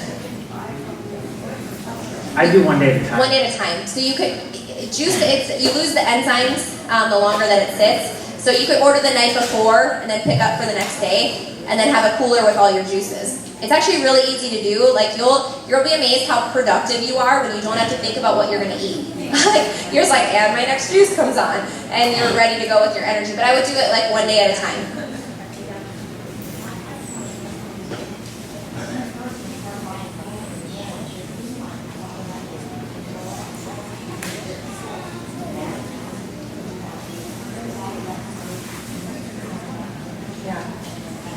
Yeah, so she was saying, because you didn't hear, that initially when you're buying the organic and the healthier foods, it seems like you're spending more, but you actually get more nutrients, so you eat less. Does that make sense? Like, you look at your cart and you're like, wow, this doesn't seem like a lot, but you actually are getting all nutritious food. When you're buying like boxed and processed food, it's going to fill up your cart. You think you're getting a lot, but there's zero nutrients in it, right? You see that. It's just empty calories and sugar that's actually destroying your body. So it's going to actually be more cost efficient as you start to heal. So it is just a little bit of transition with what you're thinking as you do it. And yeah, if you stop eating out, holy cow, you're going to save a lot of money. Like, yeah, you can't, it's hard to eat out with this plan, but you're seriously going to save an insane amount of money if you stop eating out. Like, one dinner, one meal out, like, you think about how many groceries you can get with that? Like, I know for convenience sake, but it's just your health. Any other questions? How important is it to avoid lectins or supplement with polyphenols? It's depending on the type of lecithin, you know, that's an emulsifier usually that's in supplements to keep things. It's in a lot of chocolates and processed. Is that what you're talking about? Lectin? Yeah, like nightshade vegetables have lectins in it. Some people have, if I would say if somebody has gut issues, and how you know if you have gut issues, if you don't have like regular like 3 bowel movements a day, if you have any skin sensitivities, those are going to be signs of gut issues. You do want to try to avoid like nightshade vegetables. They can trigger more inflammation. But it depends on the person, has to test for their sensitivity. It depends on the person if they have a food sensitivity to it. That can prevent you from going in ketosis. If you have a food sensitivity to something, then it's harder for your body to get in ketosis. So anyone that has gut issues like that's going to be more specific that we go through individually that will help you with that. So not for everybody, but for some.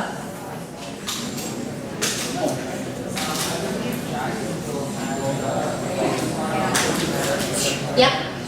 Yep. Yeah, there's a lot of farmers markets in the area that you can get fruits and vegetables. Eggs are so cheap that you can get at a farmer's market. Like there's a ton of local places that we have within Jacksonville. I guess you have going on right now is the Fall Festival in Orange Park. We have a bunch of vendors at produce vendors there. Yeah, so you can definitely save money by, using local vendors for this. But good questions, everybody. So, well, I hope you guys enjoy your weekend building health and continue to move forward. So our staff is here in all the red shirts to answer any questions for you guys. But we love you. Have an awesome weekend, and thank you for being here.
I'm really surprised. What is it? It's got apple, potato.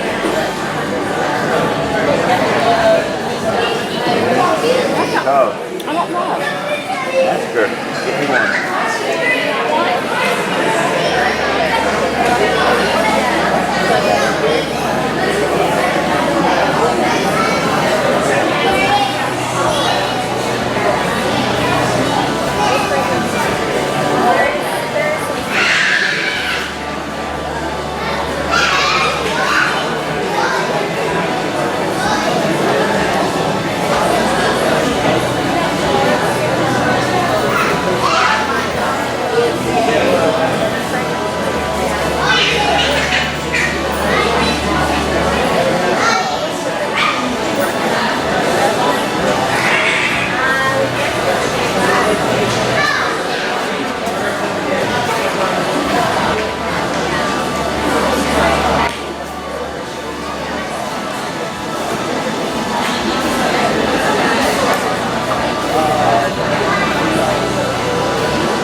A week or for 3 days? For 3 days. I could do that and get up it all out of our body before you go back to work. You want to? Well, it's just not that. I mean, you kind of stop everything. I know it. But that would be cleaning out our body, maybe. I'm surprised. I'm surprised I could drink that. I'm impressed. You want to try it again? All natural. Cosmetic? I don't wear them that much. Go see.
Here you go. Thank you. And then I put your other one in there too.